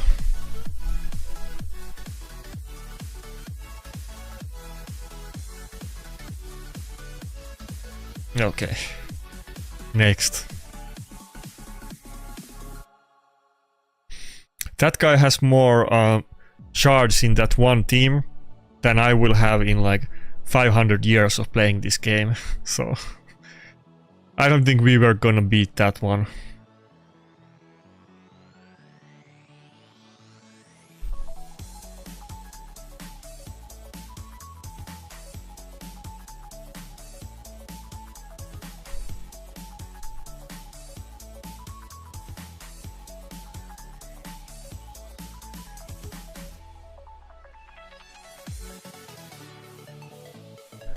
Westeel is great against Bayek. Are we talking about like for Plat offense or what? I feel like I like Westeel. She's kind of hard to use if you go second, but maybe in Plat offense, maybe I could try it. She does do crazy damage, so she probably can brute force herself out of it. But my plan, I've talked about it before, that I want to do Westeel in Death Dealer so that she doesn't get weak hits, which would also work against Bayek, but Bayek is not really the reason. But I want to do Death Dealer and 9-piece Mercurial Westeel. I think she has so big damage that she could probably work like that. Maybe if I get that build and I run him and Rotos and then some supports that keep them alive, maybe that could be a really good offense in Platinum reset against the Bayek teams. I've been kind of doing that already, but just with Rotos basically. Sometimes it's Rotos only and supports, or Rotos and Gallows, or Rotos and Predator if they have UDK. I have 3 different setups, basically the same thing, but swapping different last champion.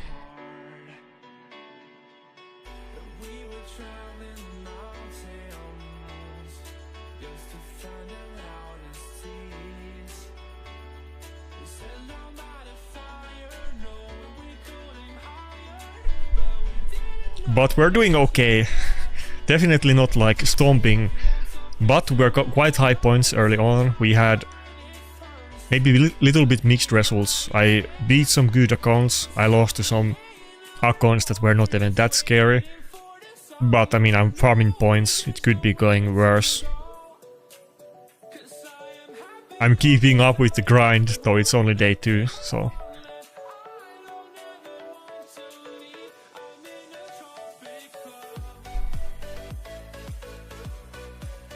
Okay, Predator just went ham there.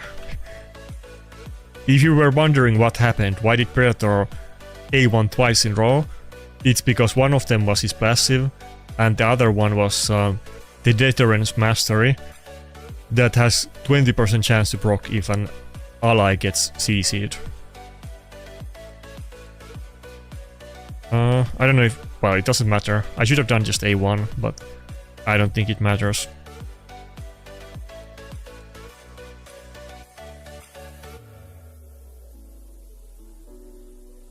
Little bit mistake there, but not really relevant.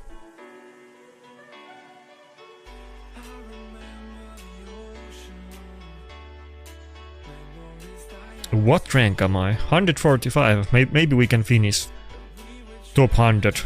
Still 1 hour left. Why didn't I beat Crypto? Well, I wish I would have. I mean, I've beaten good accounts before. I'm pretty sure I have beaten him before, but I don't remember like exact instance. But you know, everybody loses sometimes. I have beaten good accounts. I've lost to weak accounts. Even if I beat Crypto once, it's not like it really means anything. I mean, it's fun to win against the crazy accounts, but it's not... it doesn't really change. Even if I get one lucky win, it's not gonna improve my win rate. I need to grind and get some good champion pulls, or maybe we have some good fusions to make up ground. Oh, we're against free-to-play player.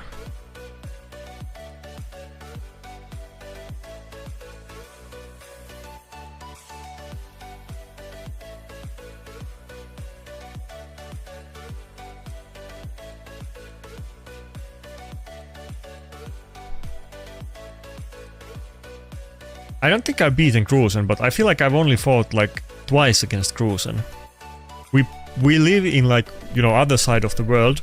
We don't play at the same time. I think I've literally only fought Krusen like twice ever. And that's counting that we had one battle in tournament. Maybe like 3 times, but that's about it. I basically never fought Krusen. And I lost both of them, of course. So, well, I mean, if we count like back in the day before Live Arena, you know, I've beaten him in Classic Arena many times, but not anytime recently. I think I barely like fought against him in Live Arena. Like, Krusen used to be very active Platinum pusher, and so was I. So we have like both hit each other, so I'm sure, like, you know, hundreds of times in Platinum Arena over the years. But Live Arena, I think I barely met Krusen.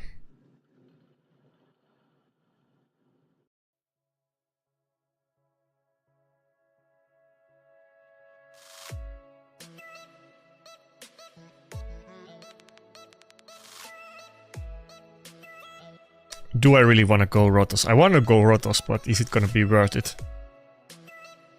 I'm gonna go Rotos. I hope I can ban Theodosia.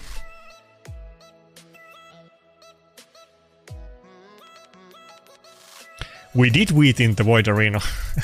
Krusen was my first battle in the tournament. I feel like they kind of did dirty on me. I don't know if they just RNG'd the matchups or what, but you know. My first battle was against Krusen. I was telling them, I guess there's gonna be another tournament up, that, you know, the most interesting way would be that Parium can see people's account spending. Literally just do it so that, like, on one end of the bracket we have the people that have spent most, and then one end of the bracket we have people that have spent least, and they face each other in the beginning. Later they're gonna meet anyway. But then we could get like some, you know, different type of matchups with different type of champions in the other end of the spectrum, and maybe us Scrubs would have a chance to get some wins too, but they obviously didn't do that.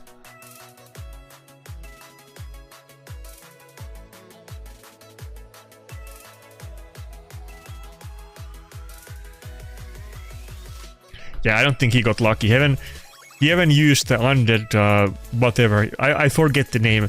Like the mythic undead champion that is not even like relevant in PvP, but he has it like +4. He used that before the other time when I fought him. But he was going easy on me and just memeing about it, so that's the level of the battle it was. A little bit sad, but it is what it is.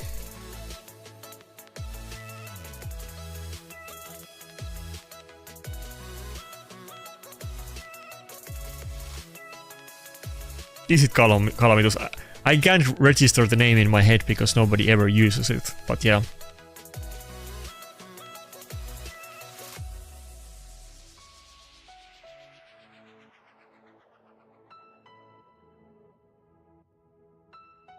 Yeah, somebody was saying in my Discord that, was it like Crypto, like some big account, I think he said that Crypto uses it in Classic Arena offense or something like that, but I've never seen anybody use it in Live Arena except Krusen.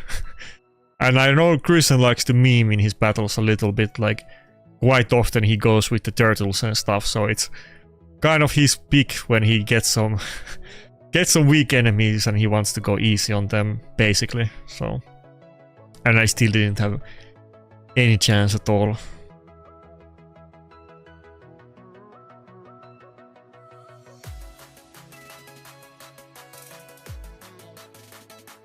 Oh fuck, not enough damage.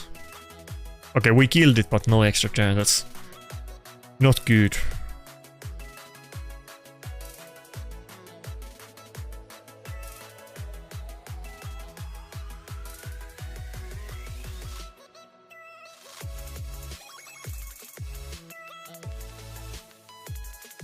The Theodosia is meta, of course. I would say Theodosia in the current meta is the best champion in the game. That's my opinion, it's debatable. I think it's out of all of champions, even if we include like nukers, I think Theodosia is the best champion right now. It has a lot to do with what other champions do, and I feel like Theodosia is the hardest champion to deal with, and it's just overall good. I think it's literally the best one.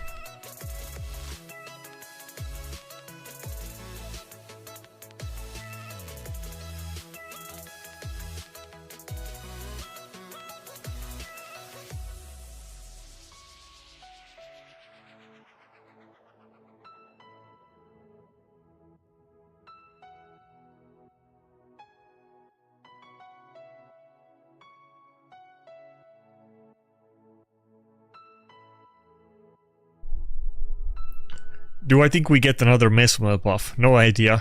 I mean, they do like to buff bad mythicals, to be fair, so there's always a chance.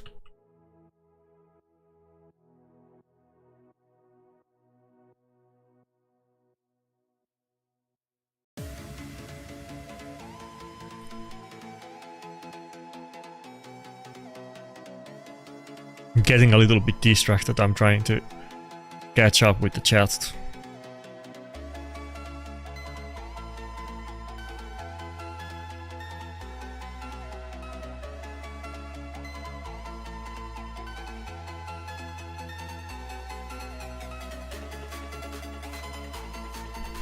Wait, Katun? You mean like, what's it called? High Katun? Yeah. I remember back in the day, High Katun, like in the early days of Raid, it was kind of like, oh, he has Whale Up, it just visually bugged. High Katun used to be kind of respected champion. It was pretty good. I remember Stu Gaming eons ago did a video about High Katun in Doom Tower, and it was quite useful. People used to appreciate the champion. I think it's like one of the early guaranteed champions that you get for free, right? I feel like it's a free champion. Oh fuck, I thought I broke the passive already.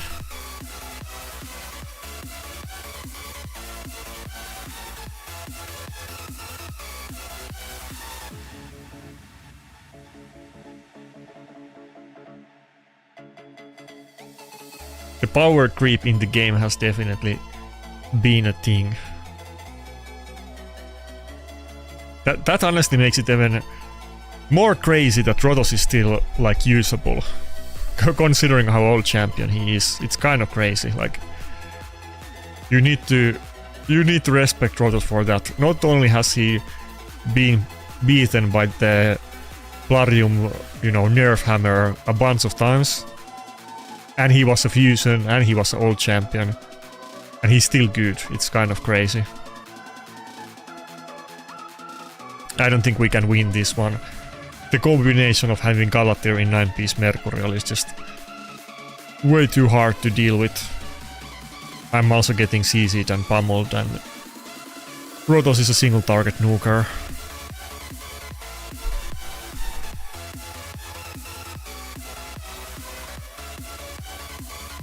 Nah, fuck.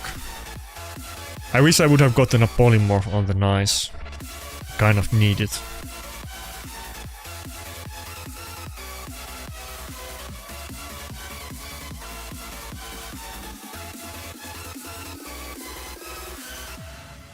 Yeah, now you can, by the way, get Rotos. Maybe you've been playing Raid for a while, but not at the beginning, and never pulled Rotos. You can totally get Rotos now from the fusions. It's maybe not the first champion that people think about, but it has to be one of the champions that you might consider to do, honestly.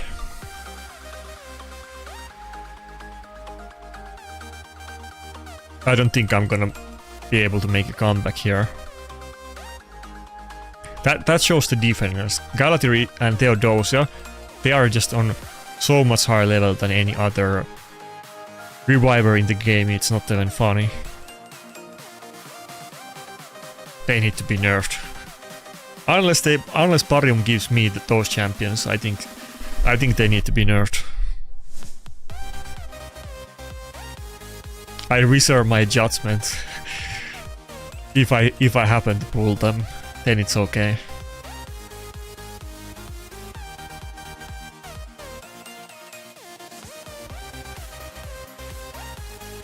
Yeah, he could have totally done that. I've been saying it too, that often in those long battles, sometimes it just makes sense. He will have the passive on cooldown, but if the enemy team just has one nuker, you know, he can just block revive it and it's over. But staying on the first form of Galatir the entire battle makes sense because he has the passive and total guard, and he was just unkillable with one single target nuker.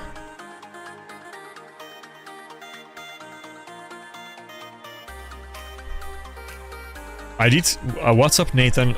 I did see the crew tracks above. I think it's like okay, I mean it's useful. Block revive is very meta.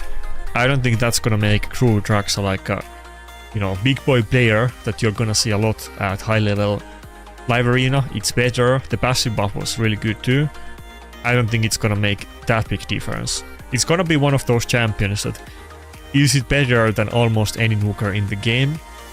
Yeah, but I don't think you're gonna find a lot of scenarios where you can win a battle with crew Traxa and you wouldn't win it much harder with some other meta champion. I think the one thing that they could have done, I wish instead of buffing the A2, they would have given the same buff on A1, and then crew Traxa would have a hard hitting A1 that block revives and is 4-hitter. Maybe that would be too OP, but that could be an interesting way to deal with total guard. I was talking about it earlier that if they gave the same buff to A1, champions like Hilvi that are not actually very tanky, but are because of Mercurial, he probably could, or she could probably one-shot Hilvi from full health with 3 total guard stacks if they gave the block revive to A1, and that would probably be like, maybe like even relevant in PvP. The champions are so strong these days that you have to be really crazy good to make the cut to be part of the meta.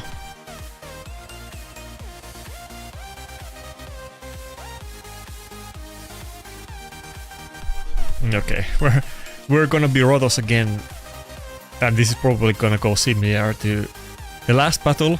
I hope the Theodosia is not in Mercurial, but probably is, let's face it. Worst case scenario, both of the revivers are in 9-piece Mercurial. I hope they're not.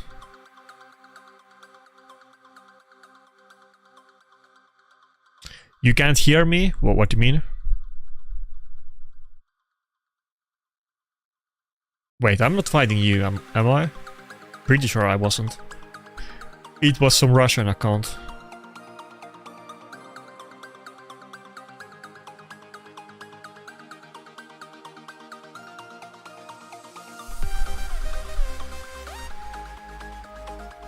Okay.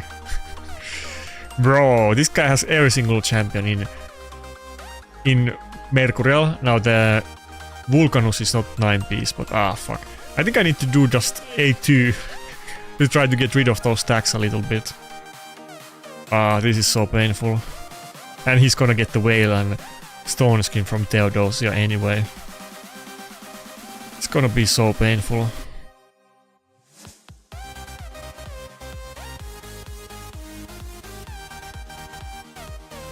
Justice is not in Deflection, but she does have Polymorph. And Fearsome Presence Mastery on top of it. And it wasn't... actually, yeah, I need to hit it. It was the only one that isn't in 9-piece. So we probably have a good chance at polymorphing it.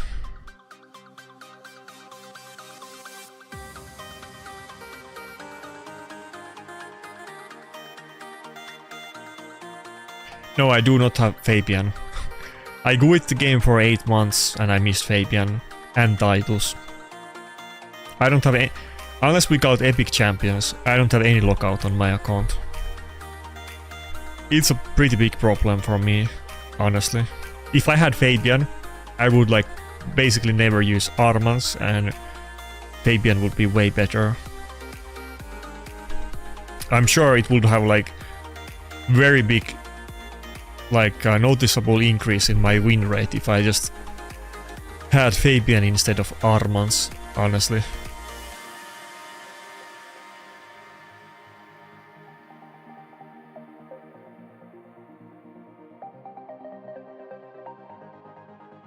Oh fuck, I misclicked. I was trying to use A1, I don't know how that happened. Oh fuck, I need to get extra turn now or I'm kind of screwed. Well, I still have more than 50% health, but fuck. That was a mistake. Come on, please give me extra turn.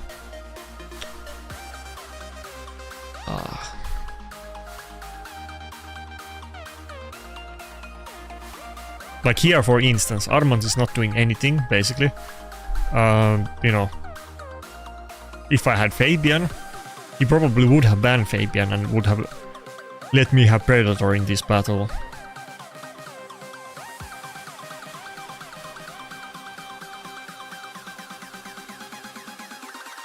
Armand sucks now, but not everybody has this much Mercurial yet, so this was kind of a rare exception, but this is gonna be the future, so better get used to it. You're gonna face a lot of battles where they will literally have every single champion in 9-piece Mercurial. That's the new meta. Would I use Warlord? For sure. I would use Warlord over Armans if I had one, but I don't. Okay, now it's looking really bad. I'm kind of low health. And we have Necrosis. If I don't get like... Oh, okay, thank god. Finally we get extra turn. I need to either like let Rotos die or get healed. Otherwise it's getting scary. He's threatening us with the block revive every time he takes a turn.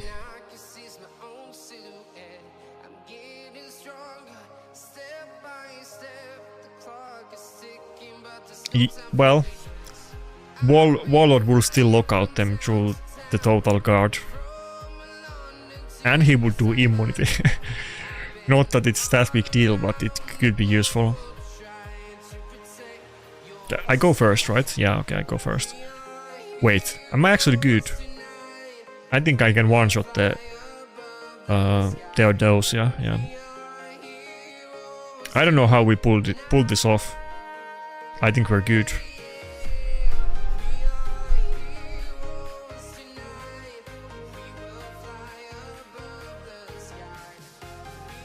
Yeah, for sure before Mercurial, Armans was better than Warlord.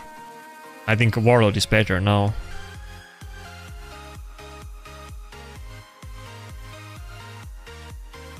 Yeah, Fabian is gonna be the first fusion I go, for sure. Unless I pull Fabian before it. Even, let's say that I pull Grixia on my next Primal Shard or the Remnants or whatever, I'm still gonna get Fabian, so... Unless I pull a Fabian himself, I'm definitely gonna get it with the fusions as soon as I can.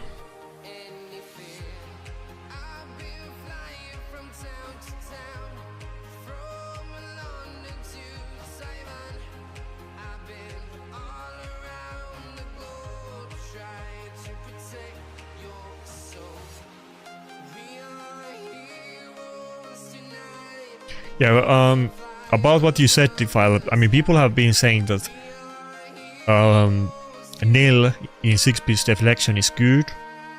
That's what I've heard many people say, but I've never seen anybody use it against me. You know, not that they need to, but I've heard a lot of talk about 6-piece deflection and I haven't seen it in practice, so I take those what do you call it? I take those rumors with a grain of salt. I don't believe it until I see it. And I don't trust people because everybody is biased and have their own, you know, things that they're hyped about and different accounts and so on. If I see people saying something is good and not using it, then I'm gonna reserve my judgment. Oh, am I against you, Jungle? Good luck.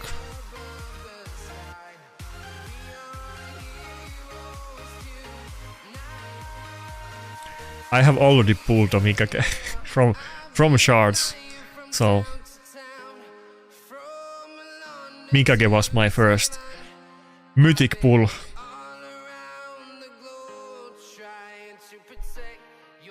And then it was Aphidos and Galleos, so it didn't get a lot better. Both of those were buffed, both Aphidos and Galleos.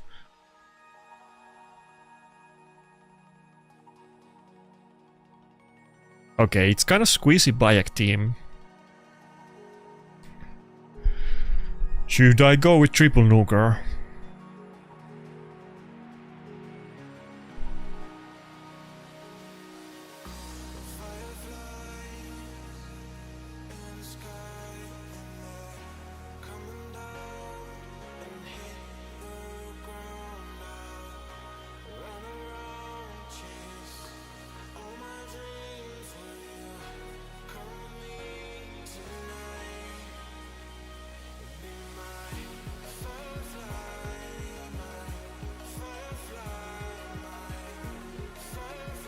Well, I definitely don't recommend using core hammers on deflection, but you know, maybe that's gonna be a thing at some point.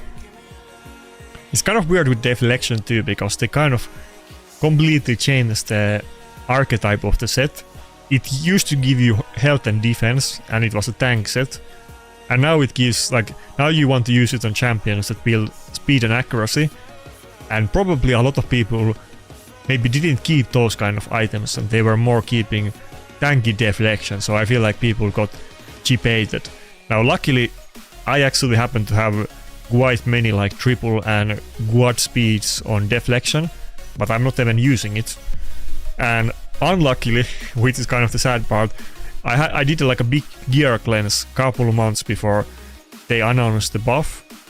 And what do we ban here? I think I go Mario's ban. No, I don't know about that. Or just Quickstep. Maybe I go Quickstep. I mean, he's definitely gonna go first. I think we ban Mario's. I happened to cleanse my SP, and of course I kept the best items, but if I knew they were gonna buff the set, I would have kept a lot of items just to Chaosaur it, and a lot of like items I would have rolled to 16 that I didn't, like epic ones and so on. So it's a little bit unlucky, because I sold like several hundred of SP items like couple months before they announce the buff. But I still have some really good SP, to be fair.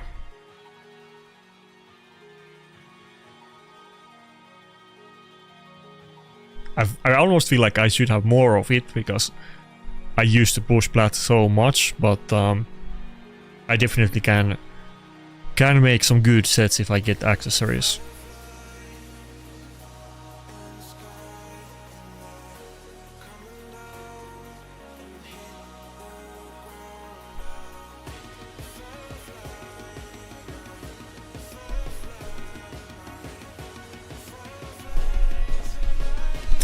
Wait, somebody educate me. Yahweh is king. Like, I forgot which religion calls God this. Is it like, is it Muslim or Jew? I'm not sure which one it is. I'm pretty sure this is like some like Arabic name for God or Hebrew name for God or something like that. Can somebody elaborate? Any knowers in the chat?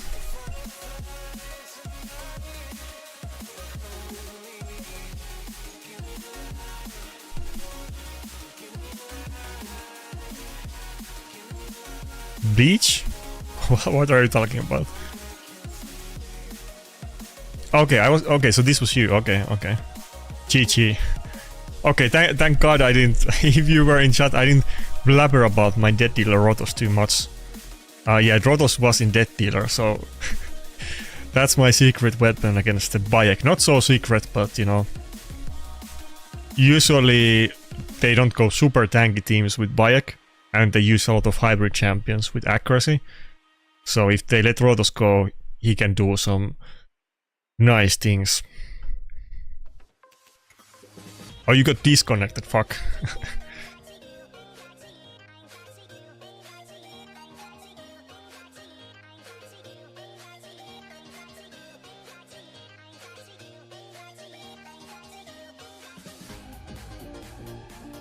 Gear Gamer makes really good testing videos on the dev server. It's just that he obviously speaks Russian, so it's a little bit hard, or I don't know if it's Ukrainian. People always get mad when I conflate those two. He speaks one of those languages. In any case, it's not English or Finnish or Swedish, so I can't understand it.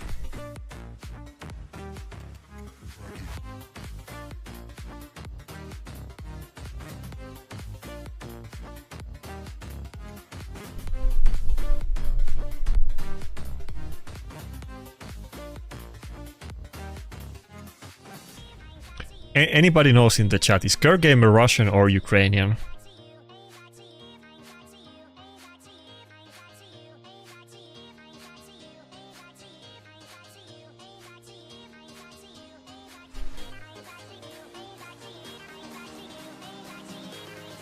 Yeah, okay, so I thought, but every time I call somebody Russian and he turns out to be Ukrainian, people get really mad at me, so I'm kind of on my toes. Kind of the same with we have like one Chinese and one Korean clan, and if I call the Korean people Chinese or I call the Chinese people Korean, people start writing comments like madmen.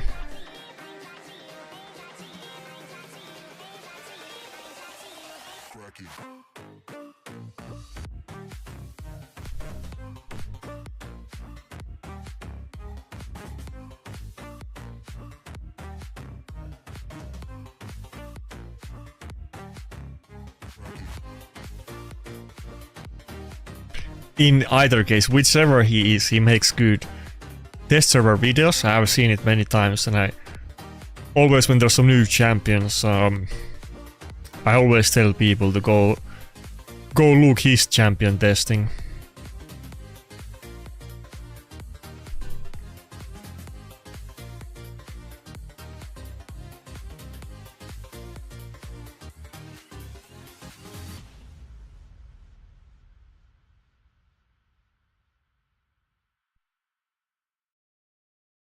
I mean, I don't really care, but I'm not like trying to offend people. I just don't speak those languages, so I don't I can't read their names and know which one it is, and from their voice, well, okay, to be fair, I've had quite many Ukrainian clanmates in MMO, so I can definitely tell the Ukrainian accent if they speak English, but not if they speak Russian or Ukrainian. I don't know the difference. If they speak English, I can totally tell if it's Ukrainian or Russian.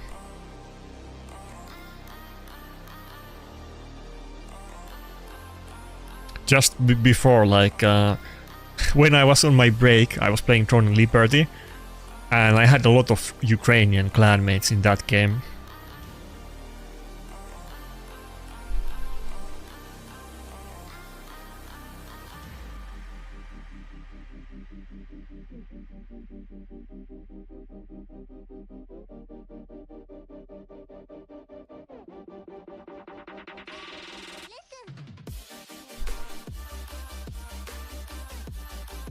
Wait, am I mistaking Gamer?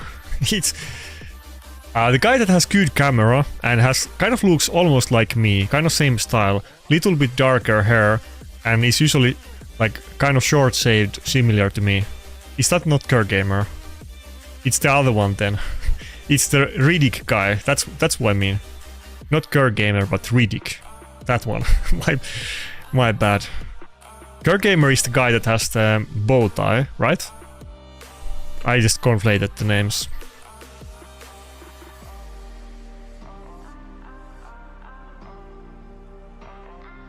And Riddick is Ukrainian and Gamer is Russian. That's why, you know, that's the hot waters.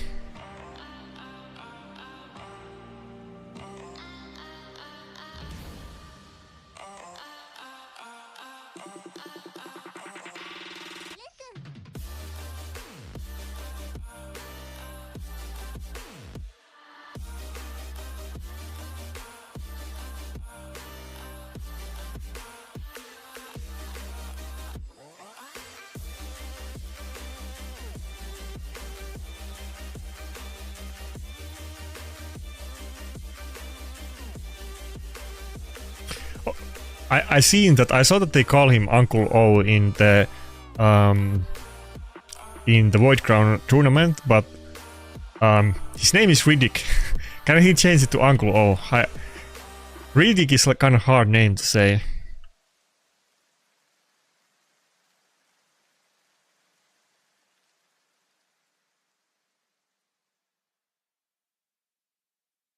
It would be much easier to say and remember his name if it was in-game that, but I guess it means that in Ukrainian, which I don't speak. Also, that sounds kind of like some American black or East Asian name calling people uncles. I feel like American blacks and East Asians do that. I didn't know that Eastern Europeans also do it as well.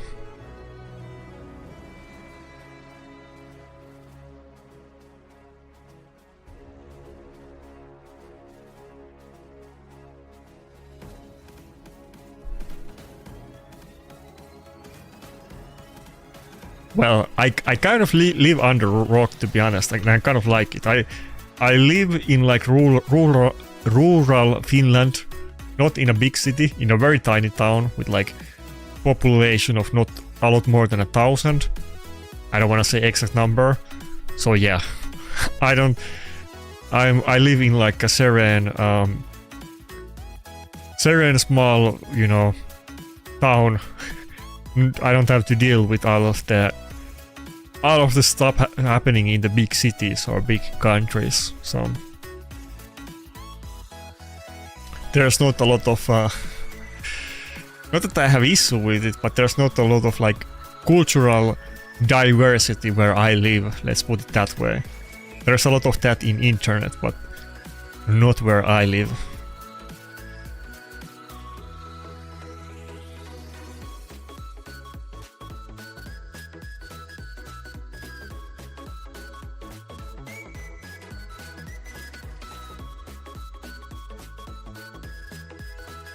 I think I go just Kalleus and Rotos. Save the support for last. Maybe it's Donatella or Ankara.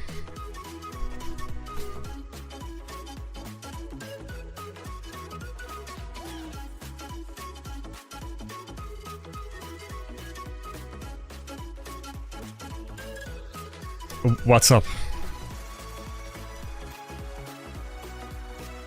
Am I wizard? Depends what you mean by that, because usually if you mean wizard in the internet culture way, then I'm not. But it depends what you mean by it. We were kind of, you know, I don't, you know, we don't really have to talk about that kind of topics on stream, but we were kind of talking about that a couple days ago on my Discord, so I'm not a wizard. That's maybe a little bit too explicit content for YouTube. Depends what you mean by wizard, but if you mean what people on internet mean by it,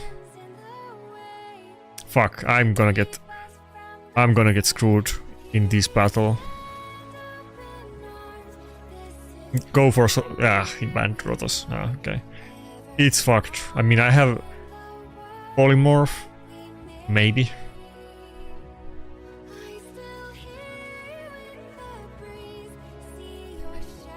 I think it's too explicit talk, but if we had talks about that in Discord just a couple days ago, you can look it up. But I'm not gonna talk about that stuff on stream.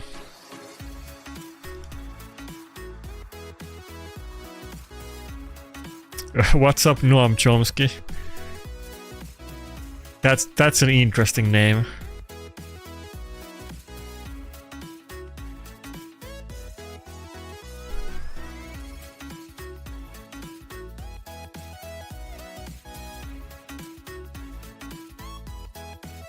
Oh, Alpha Titan raided me, thank you.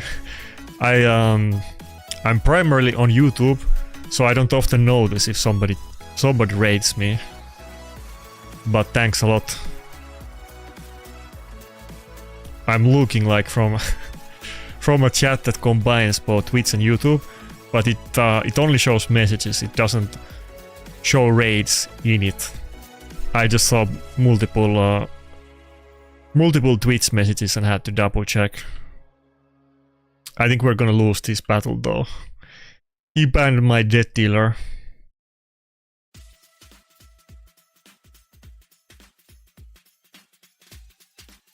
Where do I hide what? Oh, you're talking to Alpha Titan. Yeah, I've always had this. There was one point when I was like 18 where I cut my hair because my coach told me to do it, and then I grew it back later. And I'm not going back to short hair anymore.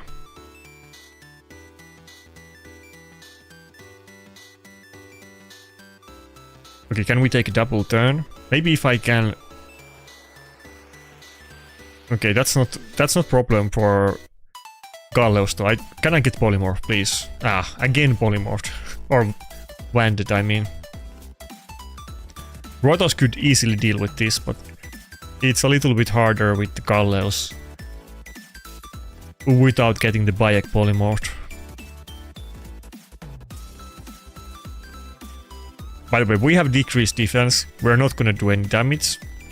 I already know. So don't say it was super low damage.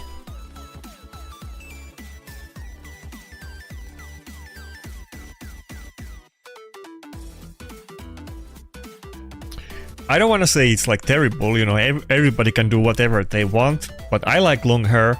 I felt like when I was young, a lot of people were trying to pressure me to cut my hair. I don't know why. I wasn't like, you know, I wasn't trying to make like a political statement or anything, but everybody was always trying to convince me to cut my hair, so it kind of backfired.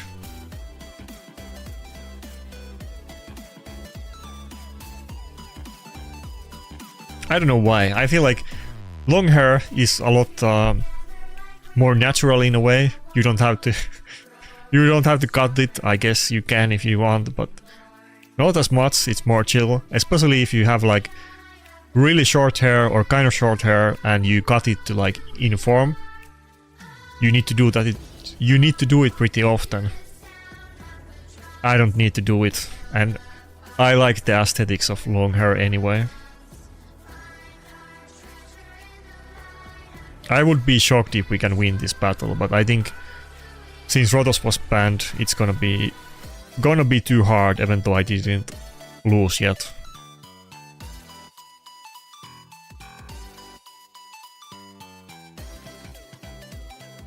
Yeah, I might not sound and look like a rebel, but my chat knows that I can be quite stubborn, so I'm kind of a mellow rebel in my soul. I might not have the temperament, but I definitely have the attitude. In Finland we have this word that is like vastarannan kiiski, which means you're like a type of fish from the opposite side of the river, and that's basically me. If somebody, like, if I wasn't gonna do something that somebody doesn't want me to do, but they tell me to not do it, then I'm starting to think about it. I don't like to be told what to do. I get like a primal reaction when that happens.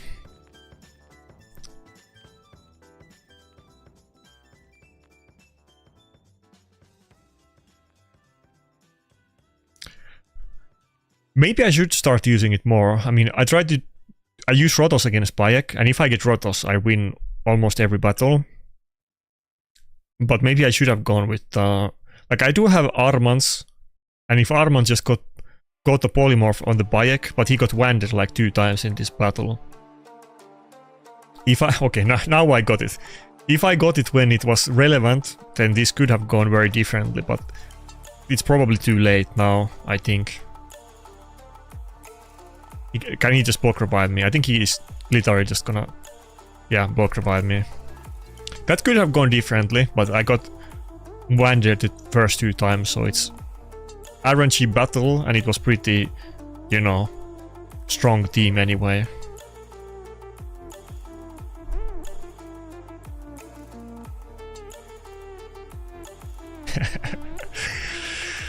You're trying like, I don't know what you call it in English, like reverse psychology on me with the Hilvi thing. We talked about Hilvi so much on the stream yesterday. Let me put it this way. If I get one, I'll be happy. Between Hilvi and Fabian, I would much rather get Fabian. I think there's just multiple other champions that do the same thing that Hilvi does better. So I'm not that sad about not getting her. Now, would she be a big upgrade on my account?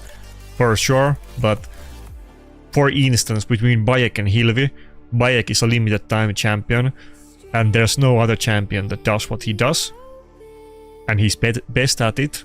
I would rather get Bayek. So I think Hilvi is gonna be like a short-term issue for me, but it's not gonna be like the biggest thing.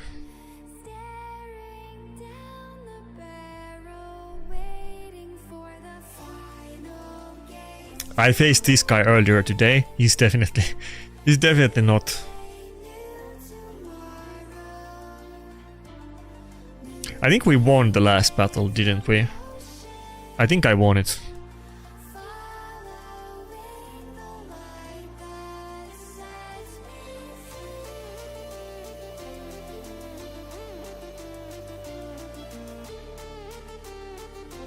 Definitely have to go Rotos again.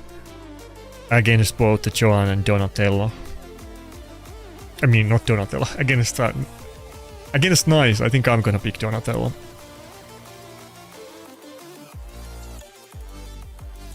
No, let's go Ankara. I'm pretty sure he's gonna pick Lockout, but it's fine. We can ban whichever, but I hope it's not Lockout. No, okay, UDK, fuck. I have to ban it. I was kind of hoping I could ban the Theodosia.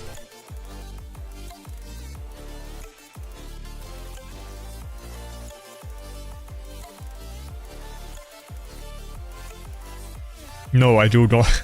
As far as I know, I do not have it, but who knows?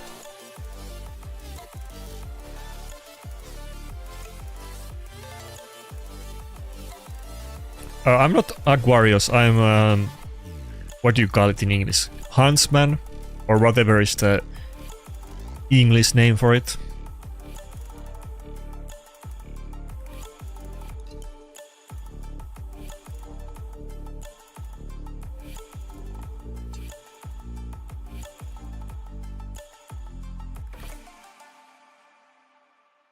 Oh, I lost. Okay, I thought I won this battle.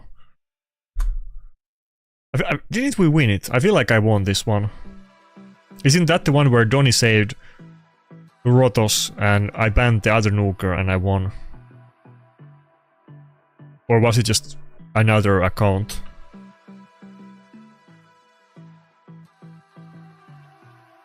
Yeah, Huntsman is a star sign, or I don't know what's the proper name in English, but you probably... If you know the star signs, then you know what's the proper word.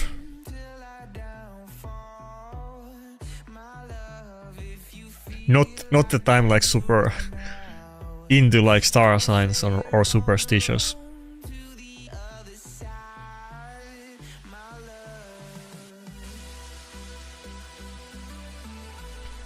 December. I'm born on the Finnish National Day, which is the 6th of December.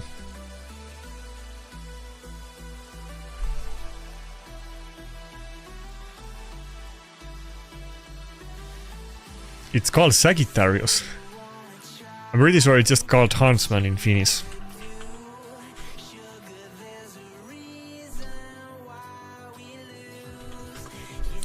Okay, yeah, sure. Yeah, that one. Sagittarius, yeah.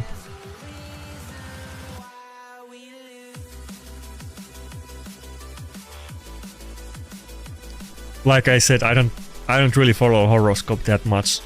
The most that I've seen about horoscope is that one super confusing novel that I read. The Korean novel, I forgot what it was called. Lord of Mystery or something like this. It was all about horoscope and it was so confusing.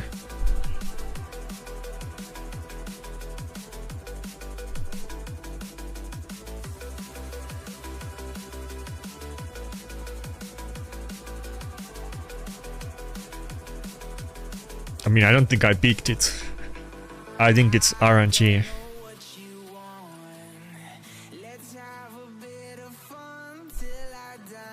Ah, okay, it's GG.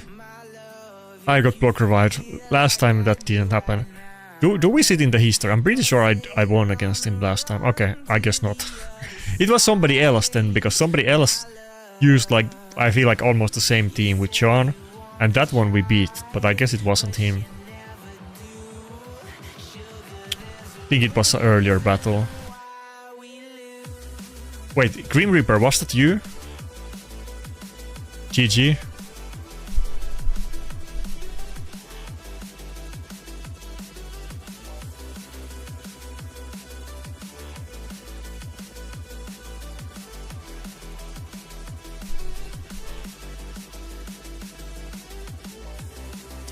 By the way, I don't think we've talked... Actually, I have one video that I was planning to make about it.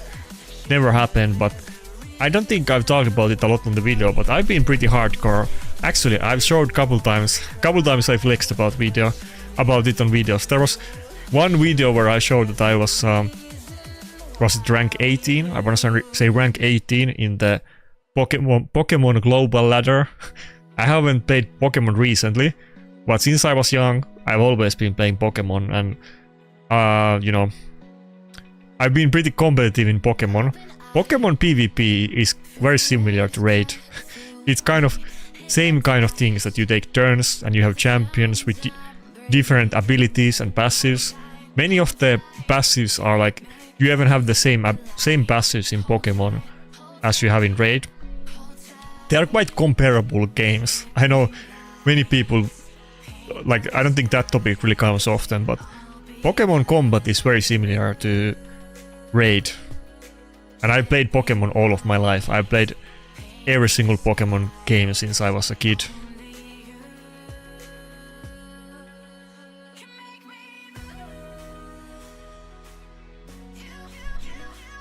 But yeah, couple years, well, it's more than couple years ago. During Sun and Moon, I was rank 18 in Pokemon, so there's a little bit side flex. I think one of my videos I put it on thumbnail. I forgot which one, but if you scroll, you will definitely find it.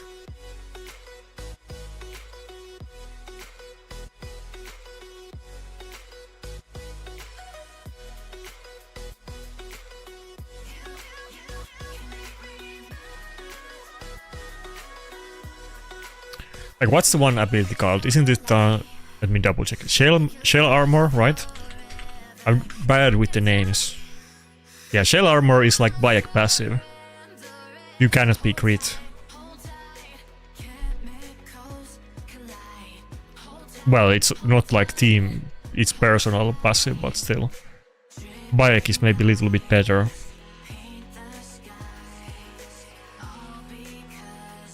So in Pokemon, you know, the stats are different, so critical, otherwise they're very similar, but in Pokemon obviously you crit a lot less than you do in Raid. So it's a lot better passive in this game.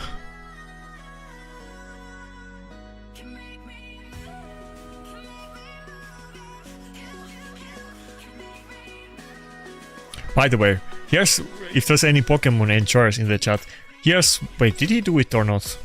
I think he did it, right? Did he lock me out? I think he did it, but I just got some resists. One thing I want to get to raid that we have in Pokemon is Trick Room. Anybody knows what Trick Room does? Trick Room is like a, you know, skill that reverses the speed and makes the slowest Pokemon go first for, like, is it 5 turns? I wanna see that. We need that in raid. We need something like Bayek, or like passive that it changes the changes the speeds. Maybe that would be way too OP, but goddamn, I wish we would get it. That would be my chance to shine.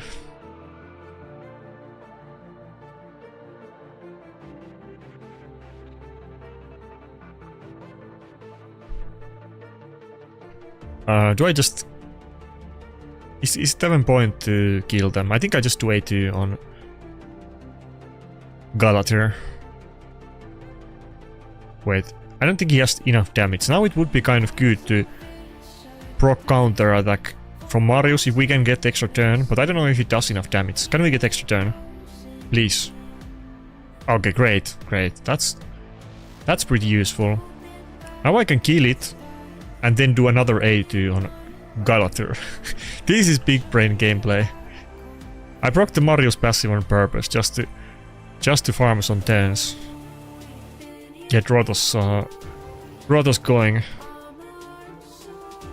It's kind of risky, it's very situational, but sometimes you can do that. But sometimes the Marius is too weak and it doesn't do enough damage. Like now I have Strengthen. If I did it now, I don't know if it would be enough damage. It doesn't have defense buff.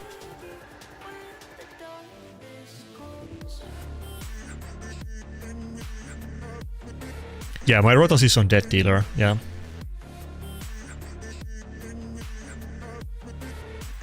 Which is very good. I feel like Rotos is a great champion. There's too much Force Affinity champions in the current meta, including all of the good revivers. If you don't have Death Dealer on Rotos, I don't think he's really like top tier. He's way too like RNG. You kind of need Death Dealer for him, but if you have a Death Dealer on Rotos, then he is a top tier nuker, even still. Okay, he gave up. I was gonna polymorph it just in case, but he gave up. Are we getting... Oh, we're almost top 100. Kind of close. Maybe we can... Maybe we can get couple battles in and finish top 100 today. But yeah, Death Dealer is... I got super lucky getting in that. I think I got Death Dealer, was it like the second or third time I finished top 100 or top 500? I already forget which one, but didn't take me too long. I know there's many people that have have told me that they have finished top 500 every single season and they don't have a Death Dealer. I think isn't Grim Reaper is one of those, right? Are you still in the chat? I'm pretty sure you don't have Death Dealer, right? So I got super lucky. I really needed it. Protoss was my main champion.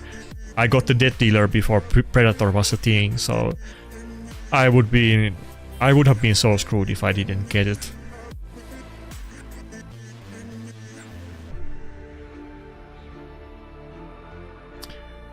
What's up, Dalak? Well, the live arena time slot is gonna end in like 10 minutes, so I don't think I'm gonna be up for the next live arena time slot, so I'm ending fairly soon.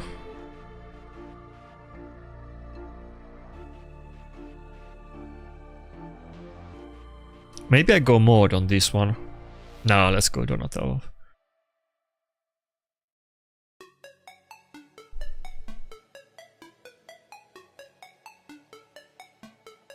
Yeah, even Volcardia cards, I kind of got lucky. I put my second one just like a week ago or something. So I actually have one on both Duchess and Donatello. They both have Volcardia cards. I wish I had the same luck on champions, but not yet.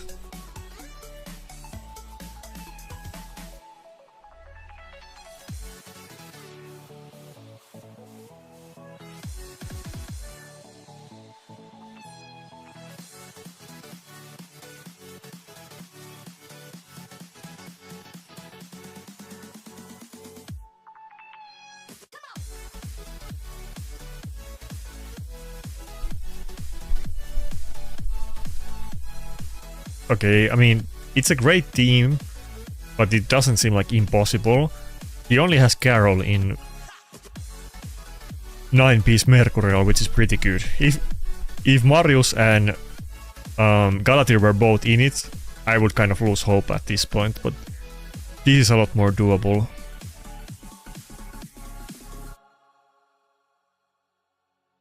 We already met one 9-piece Galatir today, and I just couldn't kill it. It was too hard. He banned the Predator and I only had Rotos against it, and between his passive and the total guard stacks and his team blocking me out and killing me, it was just... We had like a really long battle and I just couldn't kill the Galatir.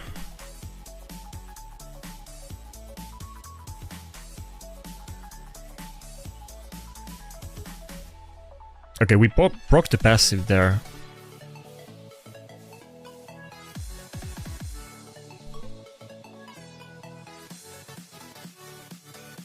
Okay, I think we're good. That was a pretty strong start.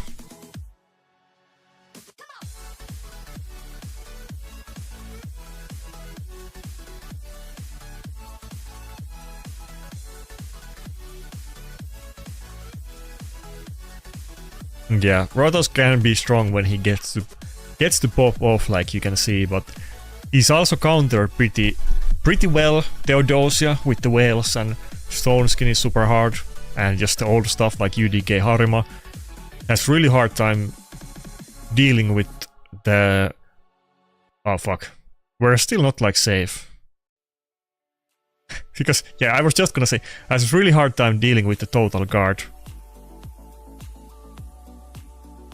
Okay, a little bit scary. I feel like I need to use revive here. Well, Rotos is faster than the Carol, we're good.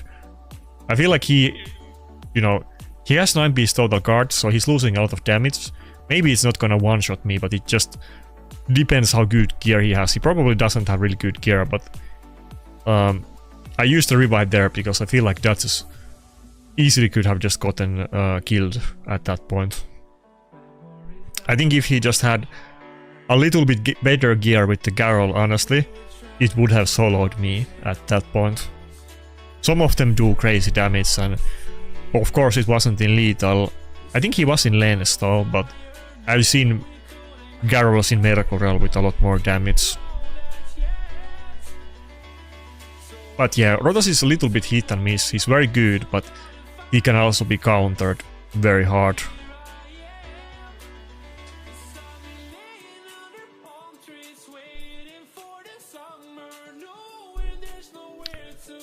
Yeah, he has counter attack buff, and then he has a passive that I think, is it like 25% chance, I wanna say, to join anytime an ally does like does any kind of attack. Yeah, it also was no blessing, yeah. Let me double check. I think it's 25%. Maybe it's more with books.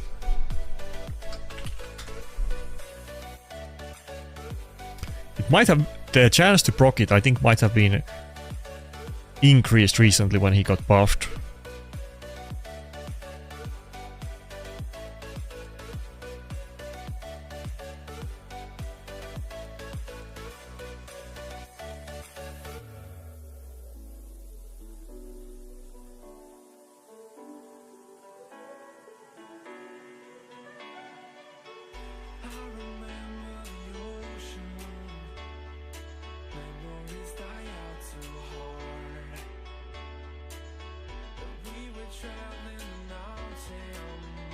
Yeah, that's pretty high. That's actually really good, yeah.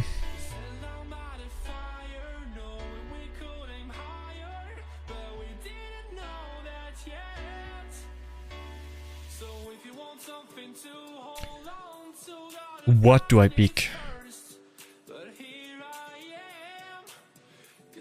Maybe I go mod for a buff strip.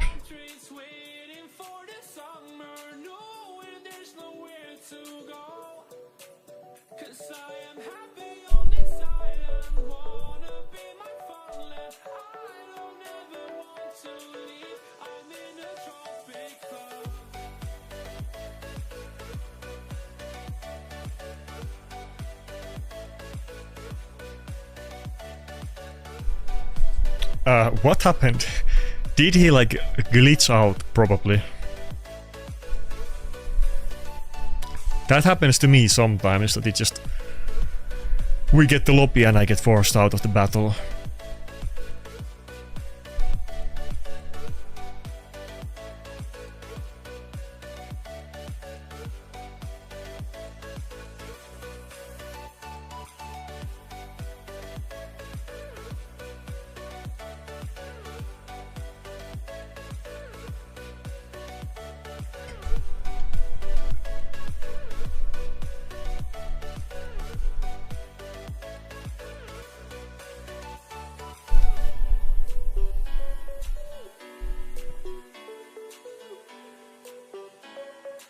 Yeah, I think after the buff, you could even argue that Garrul is the best nuker for live arena right now. I don't think that would be unfair to say. My top 5 would be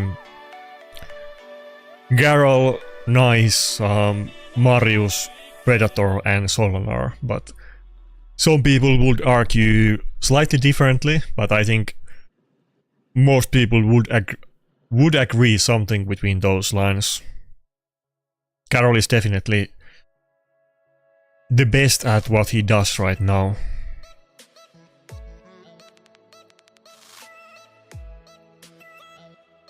Not as tanky as Nice, but it does way more damage and it's much better dealing with the total guard stacks.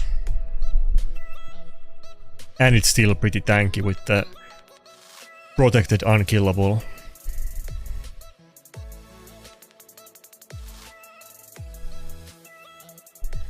And she's also really good with the total guard because she does so much damage that she can still do enough to kill enemies, and you will get counter attack and they have to hit her and do nothing to clear the stacks, and then she's gonna counter attack.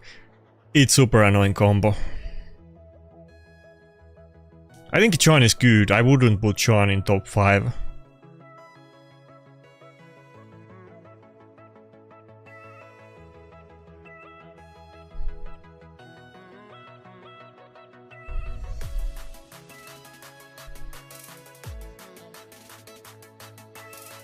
I think John is a lot like more inconsistent than those champions.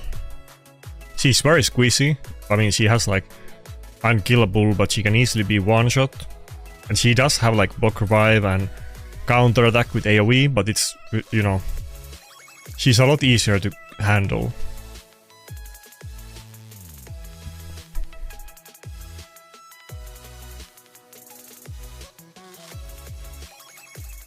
Okay, let's see what this goes. It's like, I don't think I ever seen like multiple champions at the same time from Argonite faction just yet, but you do see those two. I mean, I've seen both of them individually quite many times. I wish I would have gotten Angora in this battle instead of Duchess for the taunts. But he does have Marius too, so let's see. Okay, again we see two, like, is that like a 6-piece Mercurial? Only 2 stacks, not 3, even the 4-piece. I don't think people really run the 4-piece Mercurial at all. I mean, I very rarely see it. It's usually just 9-piece or no Mercurial. That's kind of the general, like, consensus or what we see in practice. I'm not saying that you can't play with 4-piece, but I feel like if you go 4-piece and it's not like a debuff champion that you're just going full speed, but you need the 1 stack, I feel like it's better to go lethal and stone skin than Mercurial and lethal.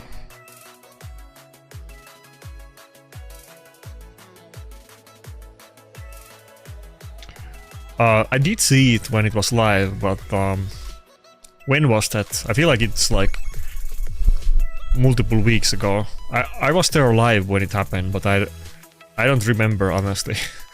I don't remember details, it was a while ago.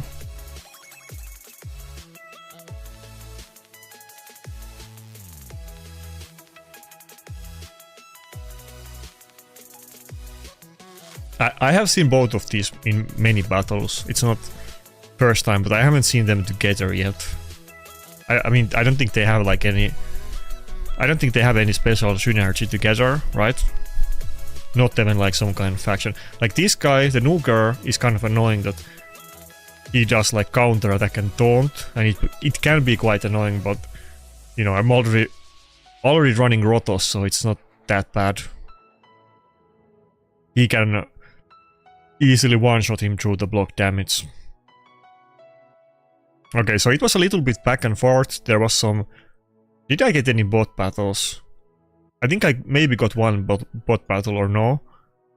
But, you know, could have gone worse. Right now I'm rank 89, which I'll take it. Obviously there's some people that are like way better, but it's too early for me for that.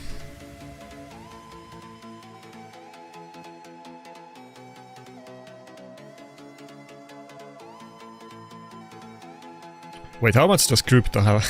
94%. I lost to him earlier on the stream and I had no chance. He haven't got the Predator, he had the first pick against me. Not that it would have mattered. Tyraku is rank 50. Interesting. We are same win rate. Wait, how's that possible? Oh yeah, there's only like 4-point difference. I was thinking that there would be bigger difference between us, but there isn't. Okay, fair enough. Yeah, there's a lot of people like almost the same points and it's so early, so you don't want to read. Oh, that's Ash. Is that actually Ash? I think, yeah, it has to be his account, yeah. Okay, a lot of people playing. It's gonna be a long season, so this doesn't mean anything just yet. How much did Ash have? Win ratio 66.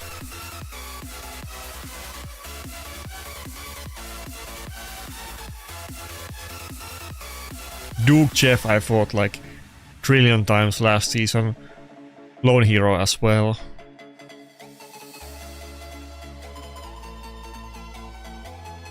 and fumbles. I probably had like 20 battles against this guy in the last season. Yes, very high win ratio. I think I had like, I don't think I had negative win ratio against him. I don't recall exactly, but I definitely had many wins against him, but that's super high win ratio. To be fair, I think I had 79% win ratio on like the second or third day of last season too, so I'm starting off a little bit weaker, honestly, but it's kind of hard and cheap who you happen to fight. I think it's gonna be about who plays a lot, and oh, Krakens has 100% win rate. It's gonna be about who plays a lot and consistently, so more so than the win rate. I think the guy who got we can't see last season anymore. I think the guy who got rank 3, was it last season? He was only 54% win rate, so it's possible.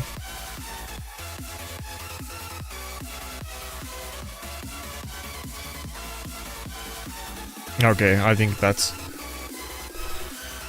enough. Fuck, I have a lot of energy that I need to use.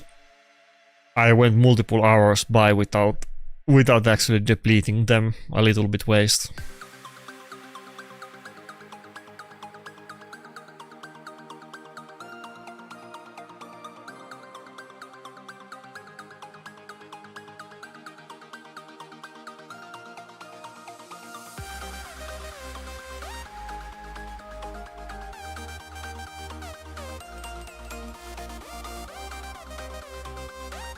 Wait, Crypto was 93% win rate, I think I saw.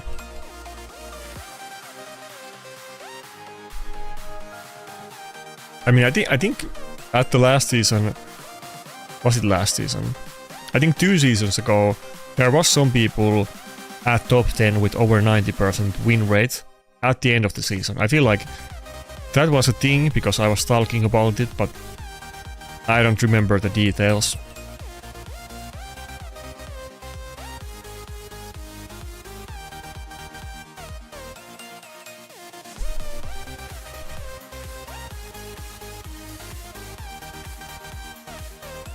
They've been doing a lot of quality of life things. I hope they do something about the daily grind, because it does get a little bit annoying when you do it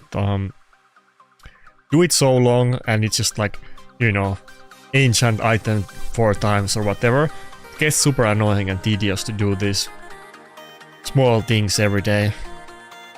I wish we could just substitute them and you can pick like some hard quests that you will do every day anyway, like do live arena or do big damage on clan boss, and then you can do those quests instead of the things like Askent gear or craft perception or whatever those missions are that you wouldn't normally do. Not a big deal, but it's just kind of annoying.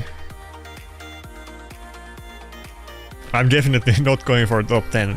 I'm just going for top 500 this time.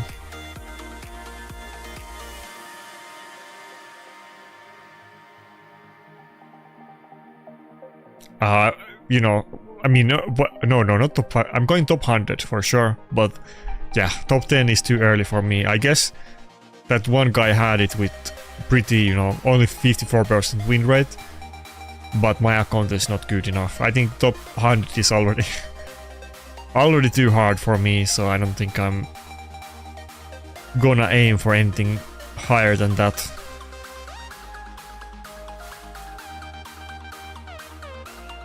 No, I'm going for top 100 for sure, not top 500. I take it back.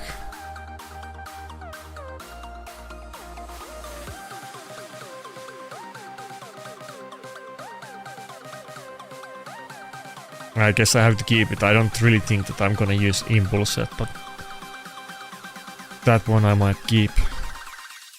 Also, I don't really have a lot of spare room to Chaos or other things these days with the Mercurial, but maybe I'll save them later. Let's see what we roll. Can I get some... Oh, we got the triple. Okay, I have to keep it. It's only a PvE item, to be honest, but I'll keep it. It's only a PV item, assuming that we even Chaos or it well, but there's a chance.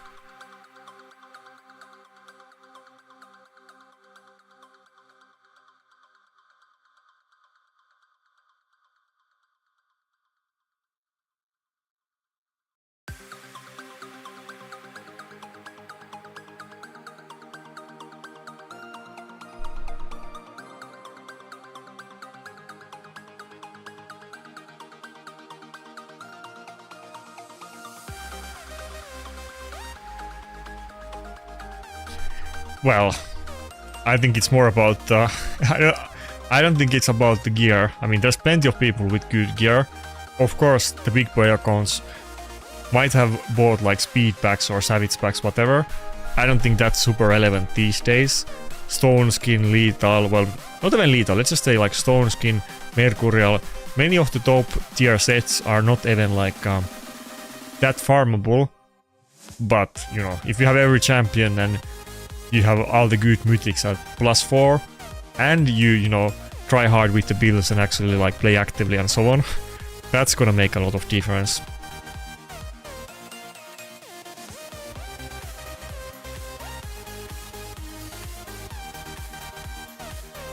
Also, don't look my tag team tier. I forget to put my defense up at the end of week every time. I need to climb this week, but I keep forgetting, and I realize it on Sunday that I have one-man defense up.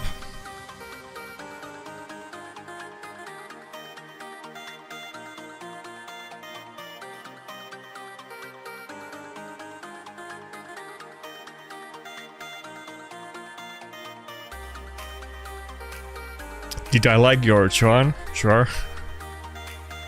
I mean, I lost to you twice, right?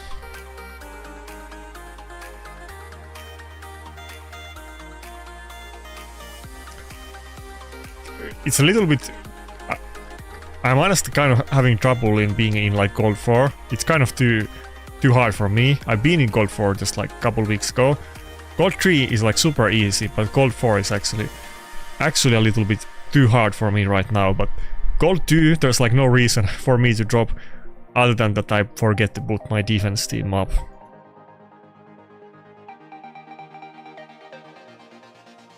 There's like a really huge gap between Gold 3 Tag Team Arena and Gold 4. I don't know if anybody else like noticed it, but I've definitely done that. Gold 3 is like super easy, Gold 4 is like super hard. For me, I'm sure it's different for other accounts, but it feels like there is very big disparity between those two tiers.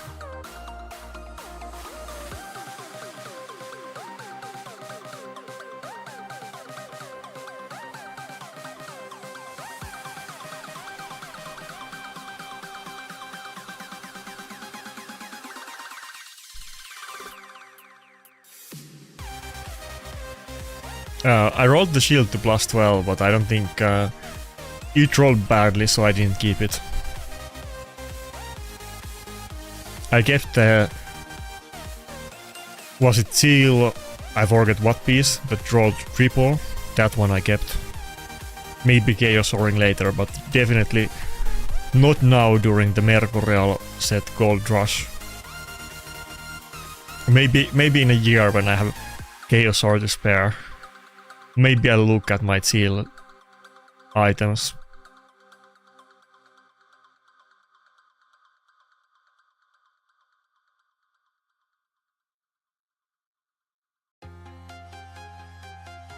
It feels like so when you fight one-man defense teams, the quick battles are not really even a lot faster than how it used to be.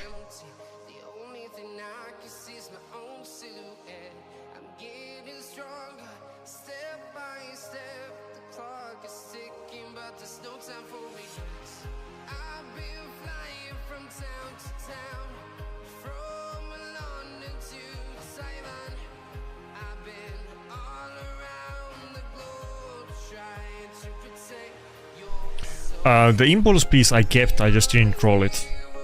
I'll save it for like some enchantment. The other two items I rolled because I was not gonna keep them unless I got triples.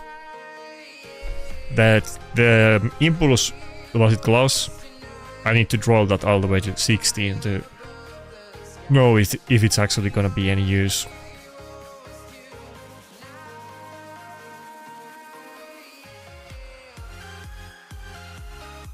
But even though Impulse seems like a really good 2-piece, and it definitely is if you're using it on like a fast champion like Fabian, and you're just building it for speed, but with like the Mercurials and Stone Skins and whatever, I feel like there's hardly any space these days to put a random 2-piece set.